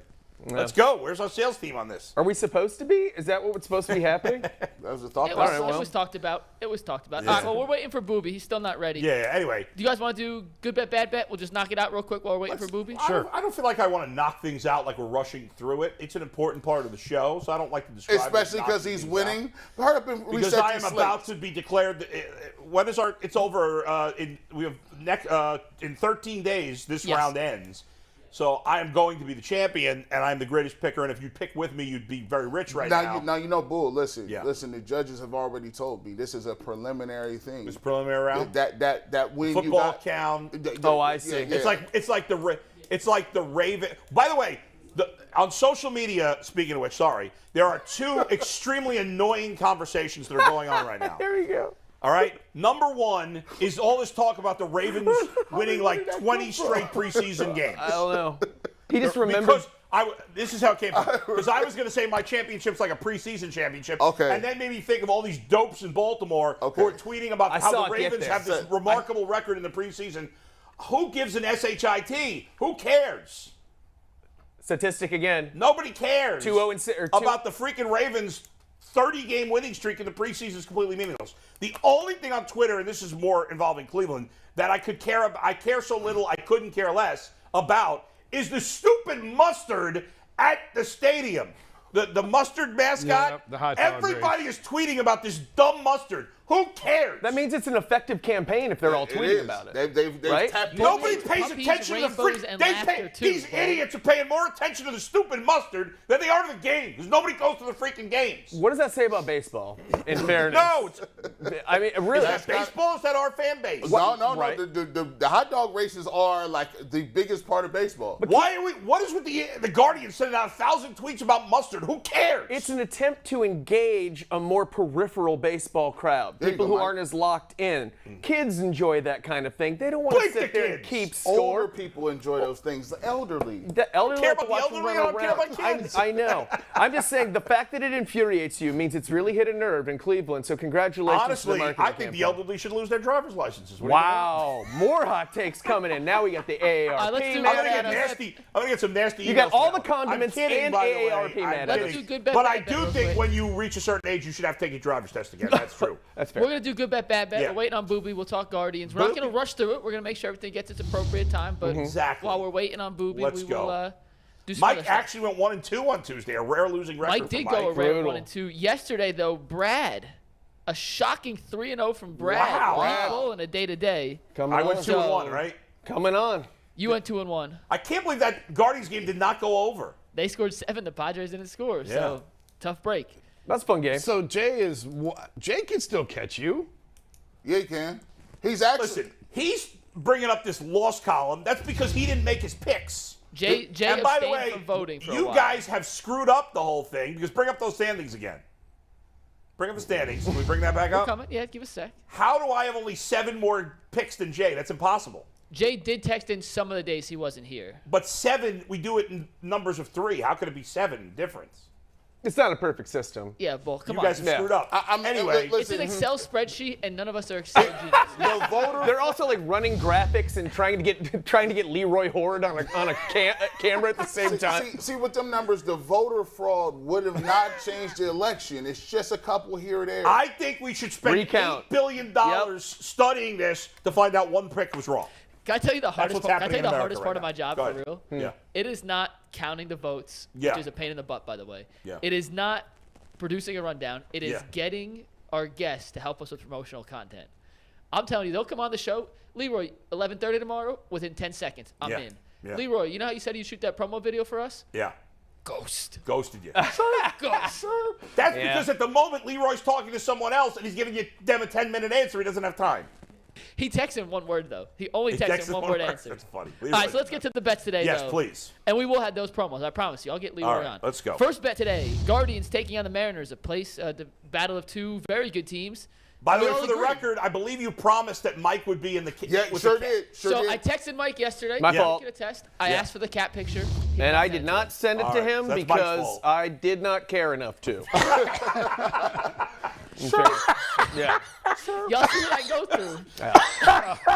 bro. Totally inconsiderate on my part. And by the way, when you pat somebody on the back, that don't work. Yeah, it's All true. that's gonna happen is they're gonna die and they're gonna have a sore back. And then you're a suspect. Yeah. You don't want that. Never give CPR to a stranger. Good You're tip. liable for that. That was funny. That was a good one-liner by Mike. Well, I did try. So I just know. so Okay. people out there know, a lot of times if I promise something that doesn't happen, it's not for a lack of effort. It's us not following It's a through. lack of response. Yeah, that's By it. the But way, Bull always answers. I've never called Bull and he doesn't call back. One quick sidebar. Mike's trying to drink beer through the hot dog the other day is much funnier than any of this mustard crap with the Guardians. They should hire you to do their promotions because you're actually funny and they're not. You So hear that, Guardians? If you let's want me go. to hollow out a hot dog and suck on it at midfield,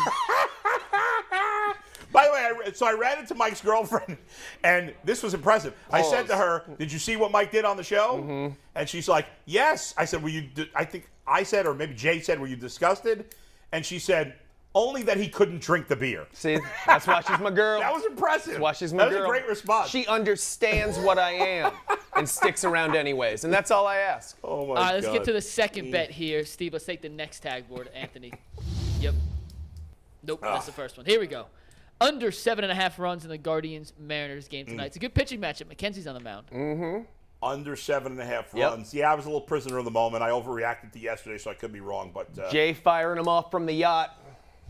Jay answered within 10 seconds this morning, so he was up at 6:30. Yeah. He's on vacation up at 6:30. Jay, sleep in, kid. No, you know that. That's impossible. He's on the deck doing yoga or something like that, probably. I can't be out on the open water at 6:30 looking at nature. No, dog, it's not happening. That's his vacation. he's giving a pep talk to the fish. I don't know. What Yeah, exactly.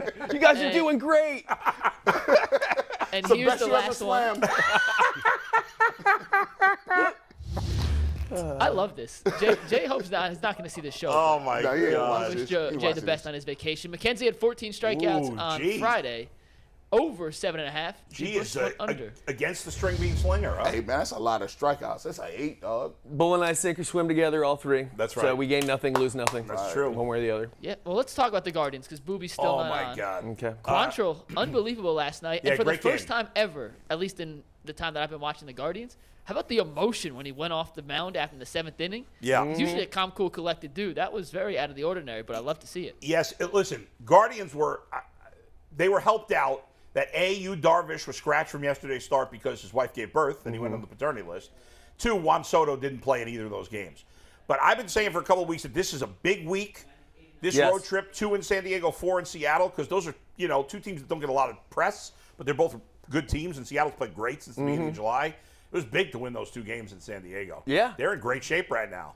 And if the playoffs started today, the Guardians would play the Mariners in the first round of the playoffs. So And They that's can get that win. Yeah. What is the best case scenario for them in the playoffs? Running It into can only who? be the 3. yeah. Oh, okay. I mean, unless they ended up as the wild card, which is unlikely, because the Yankees are the 2 seed right now, and they're like 9 games back of the Yankees for Right. the 2 seed. So they're not catching them. The Astros are like 12 games. What's the best case scenario first round as far as Oh, who who they they play? could play? Yeah, like who's your dream matchup? So you said the Mariners are the 4 right now? The Mariners right now. Mariners. So it would probably be the Mariners, the Blue Jays, maybe Tampa. I'd rather face the Mariners than the Blue Jays or the Rays. Yeah. I think For one reason, we lose part of our middle relief if we play the Blue Jays. I'd as we've rather already face- discussed. Well, I would say the best case scenario, although I don't think this team will ultimately make the playoffs, is Baltimore. That's Well, the team sure. you'd like Yeah. to play. Yeah. But they probably won't make playoffs. Even if they do, so with the new system, the top 2 seeds get a bye. Top 2 seeds get a 3 bye, plays 3 6 plays and 4 6. plays 5. So the So right Guardians now, would Guardians play the worst wild card team. right. Guardians are 3 and they play 6. So if the Orioles did make the playoffs, they probably would be the 6. And they're not much behind the Mariners, maybe like a game. I don't think they're going to, but if I had to pick one team that they could realistically play, it would be the Orioles. But I agree with Jason, the Mariners would be my second. then they would play the Yankees If they go in to the the second round. playoffs, would they sell out? Yes. Okay. Yeah. I'm just asking. Oh, yeah, sure. Yeah. I mean, it might take an hour before the game for Yeah. that last Okay. ticket to be sold. Okay. But they would sell Unfortunately, once they played the Yankees in the second round, there'd be a lot of Yankee fans. And I don't want to be Debbie Downer on this, Yeah. but there's a huge September run coming up here for the Guardians. This thing is not over. We're already in the second round of the playoffs over here against the Yankees. Well, and you're they blowing got a it. tough schedule, but they're now 4 up on Minnesota and Chicago. But they have 8 games left with Minnesota. They play Minnesota 5 times in 4 Yeah. days. They have It's 12 not games. over, Jason. Obviously, Well, that's but, what I just But said. they're in a great position. Of course, right they're now. in a great Yes. position, but some people are talking like the playoffs are a sure Oh, it's thing. not And over. I'm like, hey, just hold on here a minute. No, it's 12 certainly not games over. still. 12 games against the Twins and White Sox. Mm-hmm. They have a stretch of, I think it's like 8 straight against Minnesota and Chicago. So- Right, and they still have 7 with Seattle, who's a good team. They still have 3 with Baltimore. I think they got 3 with Tampa Bay. They're playing Even great. Texas, by the way, who they play, is not playing terrible baseball. The only really bad team they play is the Royals. They got, I think, 7 games left with the Royals. They're done with Detroit. Yep. I think they got 3 with the Angels. They're pretty bad. Outside of that, everybody else, even the Rangers, like I said, are playing decent. They're not that far under 500 right now. So their schedule is not easy. But the Twins and White Sox, I haven't looked at their schedules as close. should the I be- White Sox are not making a run. By the way, last night the Twins placed another player on the injured list. I can't think of who it is right now. They have 17 guys on the injured list. 17. The White Sox? It's unbelievable. Twins. Oh, Twins. Wow. The White Sox White are not. Sox feel like they have 17 on the deal. The White Sox are just, both teams I think are badly managed, and that's factored in. I do think the Guardians are going to win this division. I think they are too, but I'm just saying. But it's not over. It's definitely not over. Their schedule is not cupcake in the last, they got 39 games left, 40 games left. What is remarkable, I saw somebody was passing it around how their record last month or 6 weeks ago compared to today, and just how the movement that's happened just in that division. Oh, they were 4 games back 6 weeks ago. I know that we've already kind of been down this road, but do you guys believe in the hot at the right time or getting too hot too early kind of vibe? Do you think it really can work like that? It's interesting to me that I think it wasn't it 2017 when they ripped off, what was it, 21? Yeah. And then won the first 2 games against the Yankees, and then lost 3 If you look at the longest winning streaks, the Guardians or Indians at the time, A's. the A's, none of those teams won the World Series. None. So there is merit to Remember the year the Mariners won with Ichiro? 115 games or whatever So it was. I think it was 117. Yeah. They didn't win the playoffs. They didn't They make had the World A-Rod, Series. they had all these great They players. didn't even make the World Series. So No. I think that there is merit to. Listen, you always want to play well. There's, you can't say, whoa, okay, let's lose a couple games here, guys. So we don't want to play too well. Tank a couple against the I Padres. actually don't believe in that. I think these situations, while true, are coincidence and not enough examples. It is true what you're saying. I think it's coincidence because baseball playoffs, it's not like football or basketball. It's almost like the it's better luck. team doesn't always win. It's luck. Like, okay, I hit the ball It's hard. some It's luck. right at somebody. Right. There's a lot of luck I involved. do think if they get there, this Guardians team is actually They're positioned dangerous. to go on a big run. Yep. When They're you got dangerous. Shane Bieber and Tristan McKenzie at the top, I would take those 2 guys in any series. Cal Quantrill is just fine as a number 3 when you pair it with the bullpen that they have. If Quantrill gives you 5 innings, if he gets through the order twice, and you get him out before you turn it over a 3rd time, they're really positioned. I know they're young, and I'm concerned if they can score enough runs in the postseason against some elite pitching. But I think that they could really be a dangerous team. But outside of Houston, how many elite pitchers would they face? Well, I know the Yankees have sort of fallen apart, but but they've got 1 elite pitcher. I know the Rays are. But still the Rays don't Rays. have any elite pitchers. Shane McClanahan. He's a one. To me, I'm not calling you elite if you've done it for 1 year. I don't know. I know he's been great this year. I get it. But he never done it before this year. I mean, he's a young pitcher. Well, then we can't call Tristan McKenzie. I wouldn't call him elite either. In that class. No. He could be elite for 1 year. If he's playing elite right now, I don't care about what he was doing last year. Shane McClanahan has, or whatever I can't remember how to pronounce his last name. We don't know what he is in the playoffs. So I'm not overly worried about him. And he's one guy. The rest of their pitchers are fine. Same thing with the Yankees. The Astros have 3 or 4 pitchers that I love. And that are kind of like this Framber Valdez. He's been doing it for 2 years now. I love him. I think he's really good. Nobody even talks about obviously that guy. Verlander's right. probably And Verlander's proven it when it's mattered. Who do you think wins the Cy Young, McClanahan or Verlander? I think Verlander's going to win. It could go either way. But I do think I agree with your first point that the Guardians, with their top of the rotation, if Quantrill can solidify as the third guy, they have the best back end of the pen, unquestionably, in the American League right now. Would they have to? So the first round's best of 3 now, so you don't need a fourth pitcher. Right. I'm just wondering, can they make it through? Because I don't trust either Plesac or Savali or anyone else really that you could throw in that spot. Right. I think there's a steep drop off after 3. But I think they make it through with 3, or do they need to find a fourth? I think you start. I think it's a mistake pitching guys on short rest. We found that cost them eventually against the Cubs in the World Series. I never like going on 3 days rest in the playoffs. Guys, you can say, well, they should be able to. Yeah, in theory they should, but they're not used to it because nobody ever does it. And asking McKenzie to do it when this is his first year coming out and he's a kid, that pressure that comes with that. Ask is Bieber. I mean, the first time he's really I'm not asking Bieber to do it. He's had too many injury issues. He's finally rounding. I'm not throwing him 3 days rest. They're going to have to use either Plesac or Savali in the 7-game series. But you know what? Who are let's say they're playing the Yankees, right? So they've got Garrett Cole, they've got Severino, they traded for Frankie Montas, who has not been good for them, even though he's been good in the past. And their other 2 starters, I think Domingo Herman, and I'm forgetting. Cortez. Oh, Cortez has been really good. Yeah. Okay, so you look at their third and fourth starters. It's not like those guys. Montas is a good pitcher, but he hasn't pitched well. I'd still take him. Sure, I'd take him, but you're not always going to have the pitching advantage and in every that match. lineup. But that is we got to end the Guardians conversation because Booby Gibson. We got our man. It took a few minutes to get him on, but Daniel Booby Gibson now joins us from the beautiful state of California. Daniel, thanks for taking the time, man. Appreciate you making UCSS debut. Thank you guys for having me, man. My bad. I actually got some great news this morning from the Cavs organization. I think I'll be back officially around you guys this season. Fingers crossed. Are you? Is that right? That's awesome. Nice. Heck What are you tell us doing? What do you? This is where you belong. Well, so this summer I joined the ACP program, which is an assistant coaches program, and I met up with JB, and I got to go out with the guys to summer league. And so I was still trying to figure out how can I impact the organization somehow. And man, I just love being around those guys.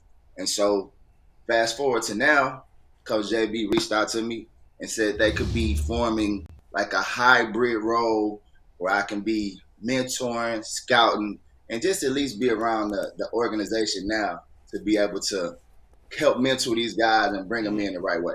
That's awesome. We were talking with Anthony Gonzalez, former NFL player, earlier, and I asked him, when camps – so I want to ask you the same thing. You talked about wanting to be around the guys and mentor and stuff. Do you – when it's time for training camp to start, and we're not that far away from it, it seems to be getting earlier and earlier every year. Do you start to get that feeling in your stomach, I got to get ready to start playing and stuff? Do you still think about playing and all those years of playing, whether it's high school, college, whatever? And do you still get that feeling when you know it's time to get ready, or is that done? It never goes away. It never goes away. Around this time, my nephew usually would go back to school around September 7th or 8th, and that's when I would go back to Kew. And so that still happens around this time because I watch basketball so much, and I'm still so invested in the college game and my AAU team. So I'm still connected to the game, but it's just a special place for me when it comes to Cleveland, man. And so I'm just excited about the potential opportunity just to be able to still impact an organization that I feel like that did so much for me as a young kid growing up. I mean, basically, I feel like I grew up with you guys out there. I was 19 when I arrived, and it was love from the moment I got there. So I'm just trying to find ways to pay that back and get that love back. And being around RJ, being around Darius, being around Colin, being around those guys just inspired me more to want to be a part of the organization. So I'm just thankful that, the love is real and that they actually give me an opportunity. That's great. Daniel, I'm glad you're coming back. It's great news for Cleveland. Did they tell you, I don't know how it works, would you be doing any stuff with the Cleveland Charge at all? We have that team. Is that kind of where you might get your beak wet?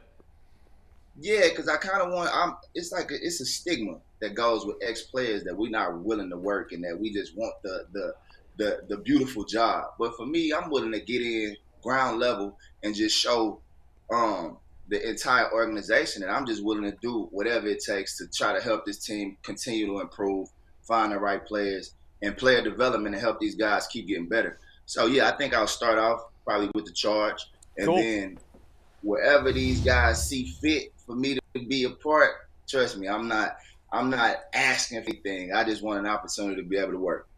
Now, if you guys thought I was thirsty with Anthony Gonzalez, stand back because I know Booby better than all y'all put together. That's true. Yeah. Because we spent years together. It's good to see you. It's good to see you again. And you were right. The reception you get every time you come back, the place goes crazy. How much did your life change after Game 6 of the 07 Eastern Conference Finals with that game you had against the Pistons? Did that alter things forever for you? Completely changed my life forever. I just go back to that game and I just think about the process of getting to that point. Like, I wasn't really getting a lot of consistent minutes that season. Wasn't really I didn't know when I would get in the game. I actually, before Game 6, upstairs had played like a whole scrimmage before the game even started, just because minutes. You just never know how many minutes you were going to get. But I tell everybody that story. Before the game, LeBron came up to me, and that was right after he had that 29 straight performance in Game 5. He came up to me and was like, "Hey, be ready to shoot." And after that, I'm out. Obviously, I was ready to shoot that night. And then Coach Brown goes on after the thing and says, "If you want to, you better watch out because it's Booby for 3." And after that, life changed. But for me, it's just been perfect because I just feel like I kind of embody that Cleveland culture, that kid that is the underdog that has to work for everything he gets. But with work over time, you eventually reach that goal. So I just hope that I inspired a few kids out there to continue to work for their dreams. And I'm just thankful every time I come home. I come home and I get the reception I do. I'm humbled every single time. You mentioned LeBron. I'm curious. So much was made, obviously, when he left the first time, and that game when he came back.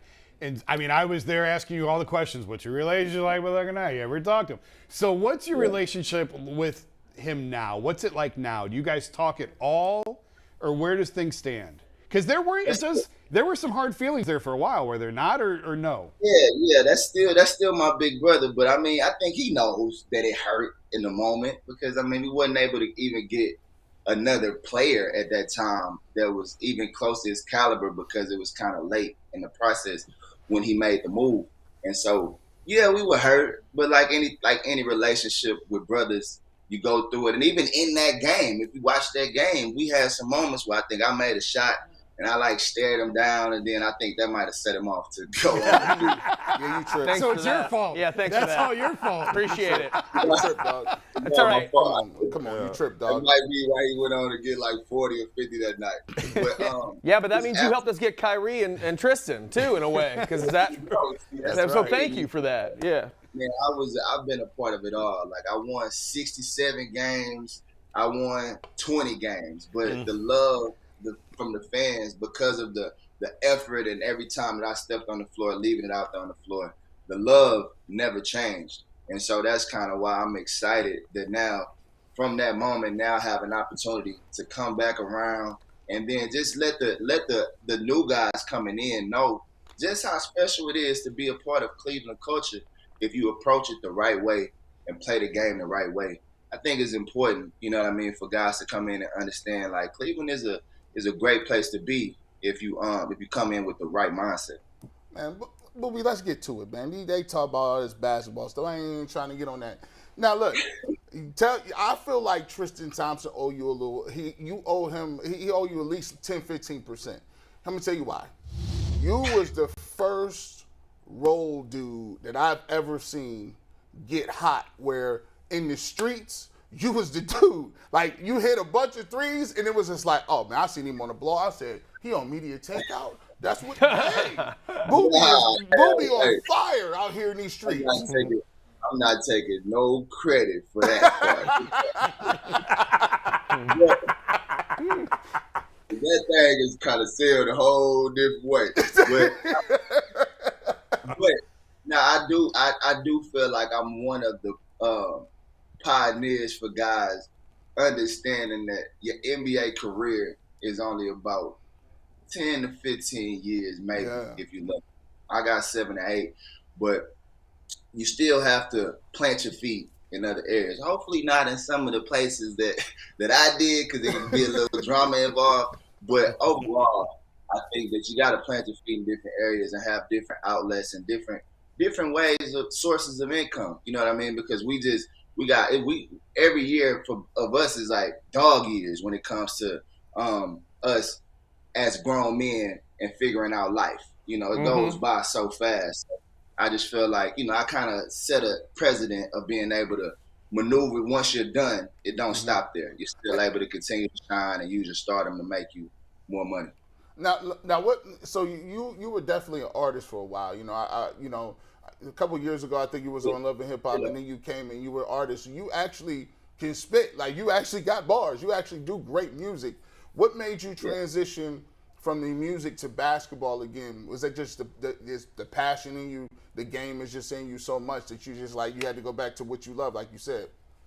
Yeah, see, the tricky part about it, man, and I kind of went through that when I stopped playing, is everybody assumed that just because I was doing Love and Hip Hop or because I was showcasing my relationship on BET or whatever, that somehow that meant my love for the game stopped, right? It meant like somehow I couldn't do both. I couldn't still be watching basketball every single day, working out every single day, and doing this. So it just became like a thing where they thought that I was unfocused or that I didn't care about the game, but the love never left for a second. I was born with the love with this love for basketball, and so I just basically just found my way back home. I still have my AAU teams that I work out every summer, and after the pandemic, I think that's what did it. My mom got really sick with COVID, and I had to go home. And when I went home, I was just like, you know what? I have to find a way to be here more, to be around my family more.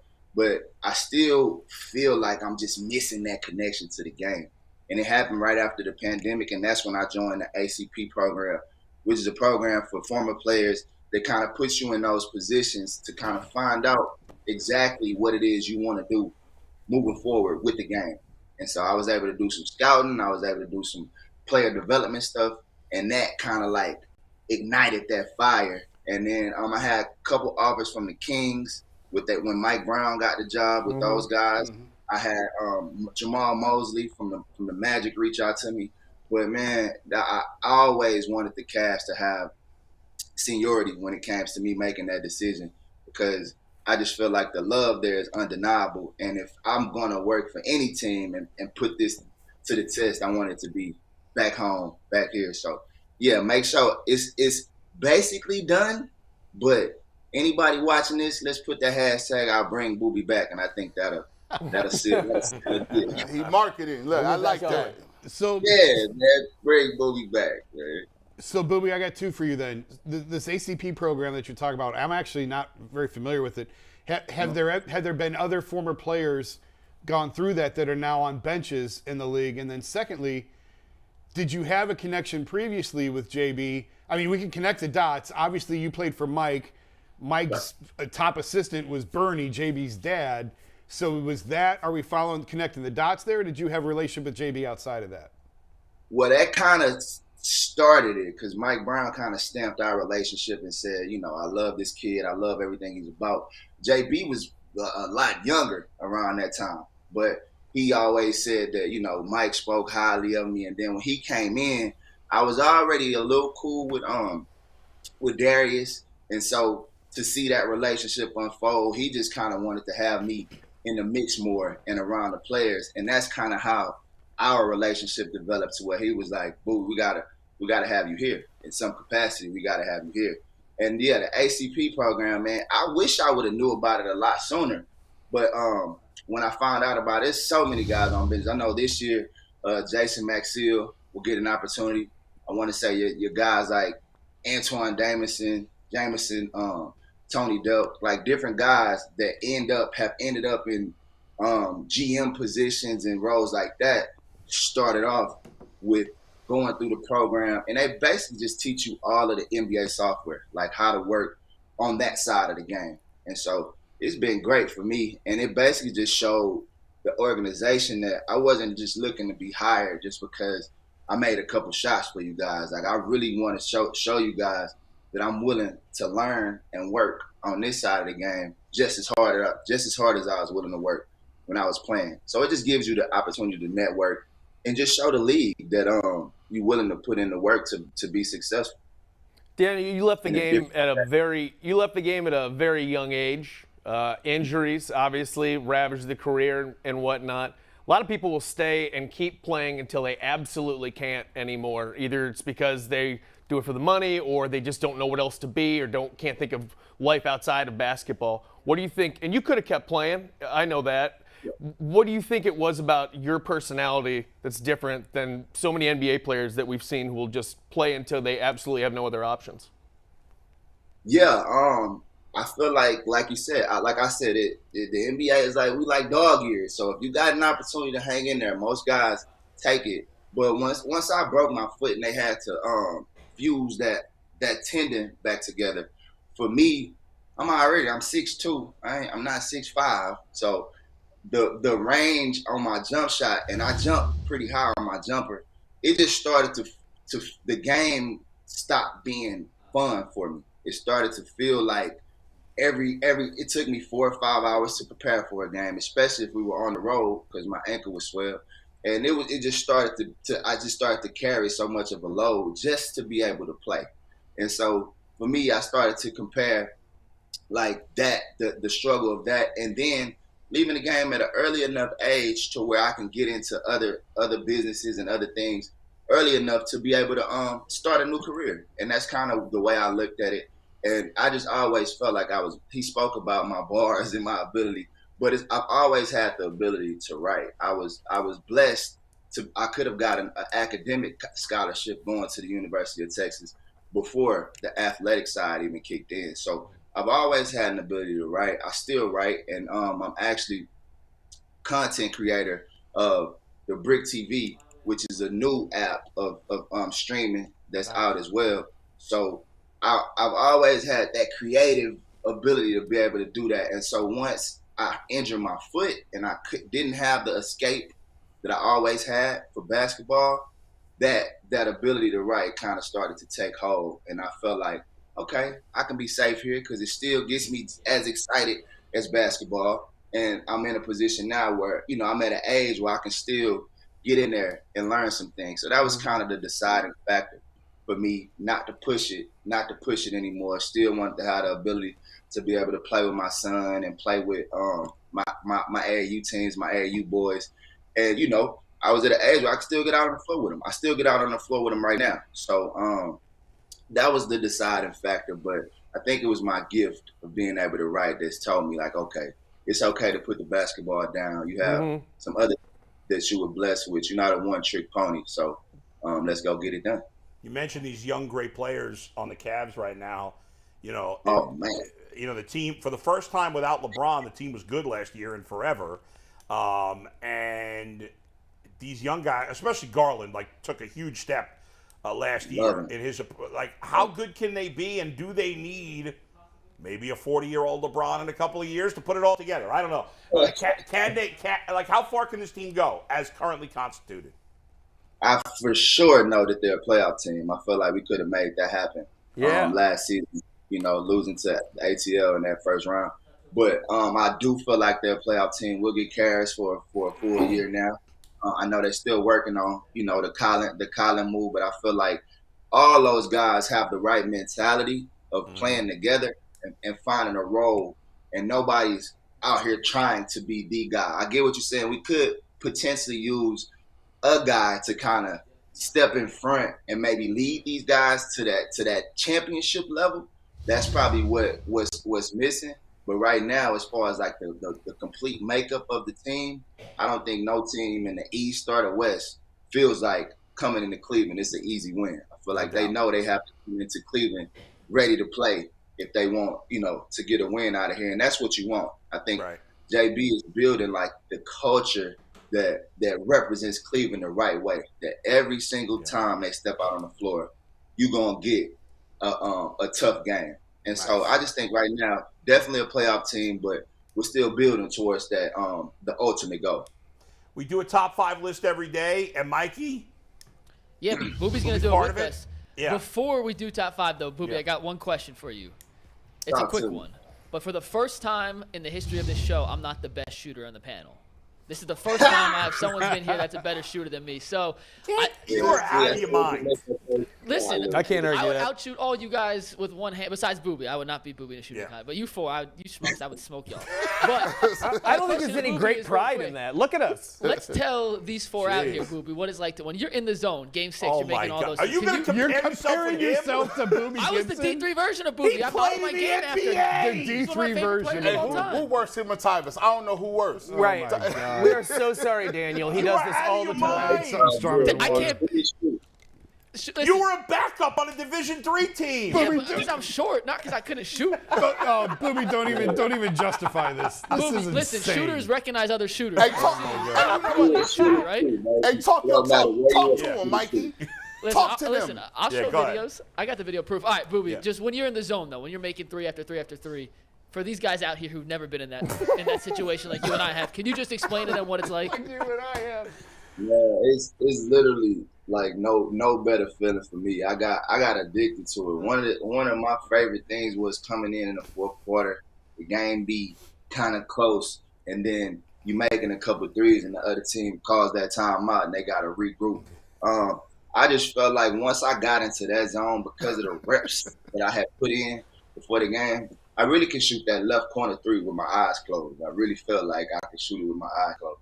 But it's just the basket looks like the ocean, man. And anything you shoot, it don't matter if a guy's right here, it don't matter where they are. You just think everything's going in.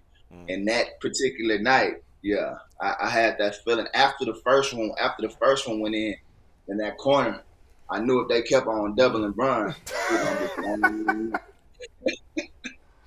He's embarrassed for the question. I'm embarrassed, Booby. I'm embarrassed for you that you have to acknowledge this nonsense. Yeah, don't He's pretend. talking about his own shit. Well, no, but McNuggets is like Oberlin College backup comparing himself to a NBA Shooters shoot, star. man. Shooters shoot. all for the shooters, man. It don't matter where you shooting that thing at, whether you're D3. I was a second-round pick, man, so, I got a love for the guys that got to let people make a statement when it comes to knocking down shots. I had my first three-pointer that I made, I missed the first one when Mike Brown put me in the game, and he literally put me to the side and was like, if you're going to shoot that, you better make it. And I'm like, Coach, that's kind of hard. This is his first one? It's not good better positive make reinforcement. But the next one the next one, though, guy was like literally right in front of me. I didn't care. I just raised up right in front of him and knocked it down. And I looked at him. I was like that, Coach. And then from there, I think we kind of started to develop. He's like, oh, this kid's not afraid of the moment. And Was that the same look you gave LeBron? Was it the same glare you gave LeBron when he came back and then he torched you guys? Nah, the Mike was a little more fun. The Brown was like, yeah, it's on. I probably shouldn't have did that. We're still feeling the repercussions of it. Yeah. Cleveland, I gotta let you know right now that we in it to win it. Right. At this point, it's all good. We got to do top 5 Mikey, here. what's our top 5? Hey, Booby, when you guys come to Cleveland, you work here. Come gotta in come studio, with come us. hang out with us, and we'll break down all of our jump shots. Yeah, I don't just have to have that. spoke to Brendan Yu. I spoke to Coach JB this morning. The new coach, Mike G of the Charge. Spoke to all these guys this morning. So we coming up with the hybrid position. So it should be locked down, I think, at least by Monday. I'll actually be in town this week. Sounds good. Beautiful. All right, so top 5. Booby, you were number 1 when you played. These are the 5 best players of all time to wear number one Don't in mess NBA this up. history. Did he contribute to this list, or you He made did it not, knowing but he it was was going in to be honor here? of Booby wearing all number right, one. all right, go ahead. Let's start with number 5 here. Chauncey Billups. One of the most underrated point guards ever and an NBA champion. Okay. Buying that, Booby? Is he a top 5 number 1 ever? Mr. Big Yeah, Shot. sure. He actually was the guy I worked out with. But why I was so comfortable in that Pistons series, I worked out with him the summer coming into the league. He was one of my mentors. So by the time we was playing against him, I was like, I kind of know how he moves now. I'm not as nervous as I should be. Who's next, Mikey? All right, number 4. Penny Hardaway. Oh, yeah. Had he stayed healthy, Way too low.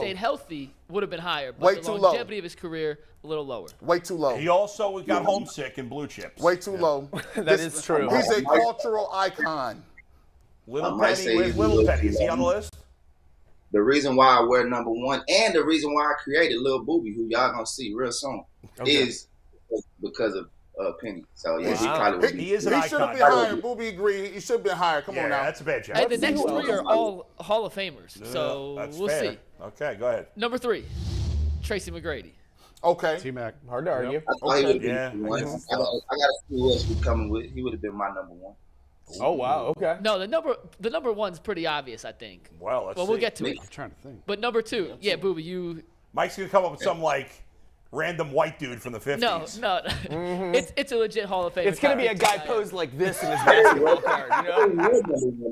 Back then, which Yeah, I is guess crazy. not. Back Yeah. then, All right. back in the day, they really didn't wear number 1. All There right. are only 2 number 1s to ever win MVP. Okay, go ahead. This is the first.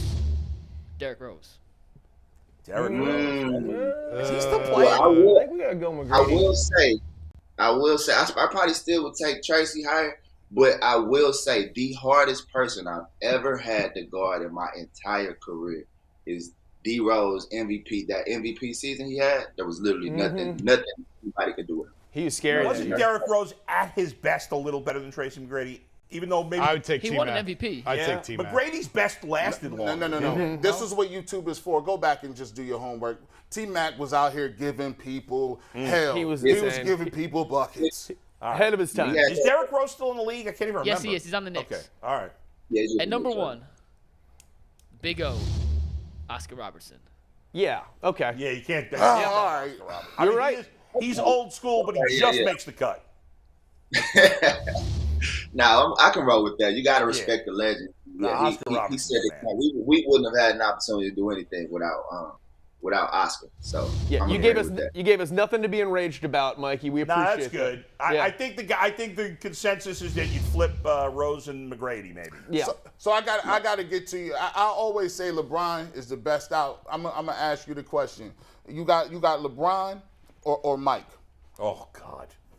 You got Oh, don't do me like You gotta give me that. one, dog. They were giving layups. I love how you put him in a Or situation. George Mikan, if you want to throw him in there too. Oh man, see, I don't want to give y'all the token answer because I kind of don't put them. I kind of go 1A, 1B because I just feel like they not the same player at all. I feel like they two totally different. But I still go Mike, man. I still go Mike as my number 1, and I put Bron as a very, very, very, very close second. See, I do more of like Mike Kobe as opposed to Mike Jordan because I feel like Bron is more like Magic, so it's like different positions, different players. So I don't really compare the two because we try to make Bron into this relentless scorer like Jordan when he's not. You know what I mean? He scores getting you to the basket, jumping over the top of you, making plays for his teammates, making every single guy feel like he's a star on his team. That's a little bit different. Mike gonna just will you to the game, just give me the ball. I'm gonna will you to the ship. So it really just depends on what you want. That But is a I very grew up- well-reasoned and nuanced answer, and the only thing anyone will take from it is you saying that Michael is better than LeBron. Just so you know. That's all that anyone Thanks, takes. Boo. Yeah, Thanks, thank man. you. Thank you so much for your We time, appreciate Daniel. it. We'll see you soon. Congratulations, All right, man. Thanks. See you in Cleveland, Booby. Booby Thank you. Gibson. See you, buddy. Great to chat with him. All right, guys, it's time for final takes. Jason, start us off. Mine's real easy. I need a landscaper. All right. If you're a landscaper, you want to put in a yard for me, find me on Twitter I at got somebody @Jason Lloyd for you. because I'm having a hard time. I delay everything to the last minute, and now like all the landscape companies are telling me it's going to be spring. I need a fountain in the backyard, and I need a yard installed. Are you having like a backyard wedding, like in a week? I or got something? a guy for you. No, but I need a landscaper. Bull says he's got a guy. That's my final take. That's it. I need a landscaper. All right, here's mine real quick. We have a music library. We're not allowed to use real music on here for copyright we don't have to rush, purposes. Polk. You can take your time. Okay, great. We're not allowed to use like music on here. That's like real music. Like we can't. I can obviously. sing for you if you like. I don't even think you can legally do that. I'm not sure though. I don't. No more. We'll get sued. No, you can only though. We can't use we can't use a Michael Jackson song on here. Yeah, Love to. It's they're very touchy about that legally, but we do have a music library that we're allowed to pull from. And I, just so you know, been working on a project, and I'm trying to get us some like cool music to play during breaks, funny music, stuff like that. Things for when people are thinking, stuff like that, just to set a tone. Trying to always up the production quality that we have here, obviously, but we're killing it right now. But here's the problem: the library kind of stinks, and I'm having trouble finding songs. But in my journey, I found a few songs that I really enjoyed because they have these knockoff songs. Like, say you want a song that sounds like Michael Jackson, but you can't use Michael Jackson. There are generic versions of Michael Jackson songs. Michael that you can Johnson? use. Yeah, stuff like that. And it's instead of called, it's not Beat It, it's like Beat That, So here, I just want to play. Here are a few of my favorite sound-alike songs that I found in the library so far, and I'm gonna have sounds for you coming up. These are not them, don't worry, but these are just some sound-alike songs that I found that made me laugh in our legally to use music library. This is a Jimmy Buffett sound-alike song called Parrot Bay Bar. Go ahead. There's not much of it there, is And there? they only give you 3 seconds. No, of that's that. it. You can't do any Oh, more. even that we can only play 3 seconds? No, That should have played longer. Oh, here we go.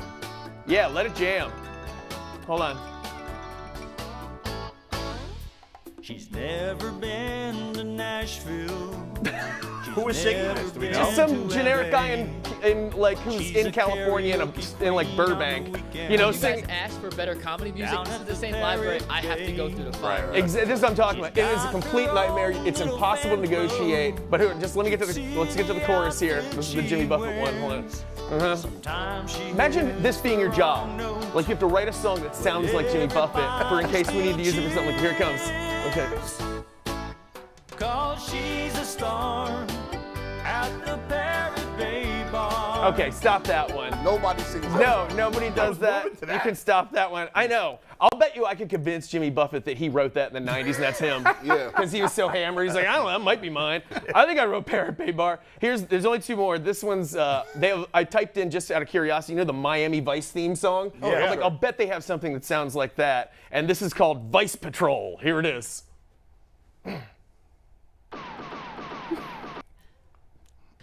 I don't know why it plays It's a 3 seconds tease. and stops. Steve will tease it back up. Here it Because comes. it's called Vice Patrol. That's Yeah, why. it's too generic to play. They got to make it sound just different enough That's actually pretty close. that they can't get sued. Well, no, it's not. It is. Yeah, but you get the idea. That's Jan Hammer. Can't you see the flamingo? Sounds like a 16-bit Sega Genesis. right. I was thinking it was like a video game. Like I see Anthony wearing a headset It playing a sounds like video the game. while the 80s music wrestlers' plays. entrance music. It does too. That they can Bret the legally Hitman use. Hart coming out with the sunglasses on. No, the guy. The last one, yeah. The Okay, last one's my favorite. here's the last one, and this one's great. I just want to see how they did a disservice to him. This is when you type in Tupac. Oh, Lord, no. Jesus. This is their version. Why you do that? This is their version of California Love, which is called Downtown Dreaming. Here it is. Oh, for real? Mm-hmm. I hope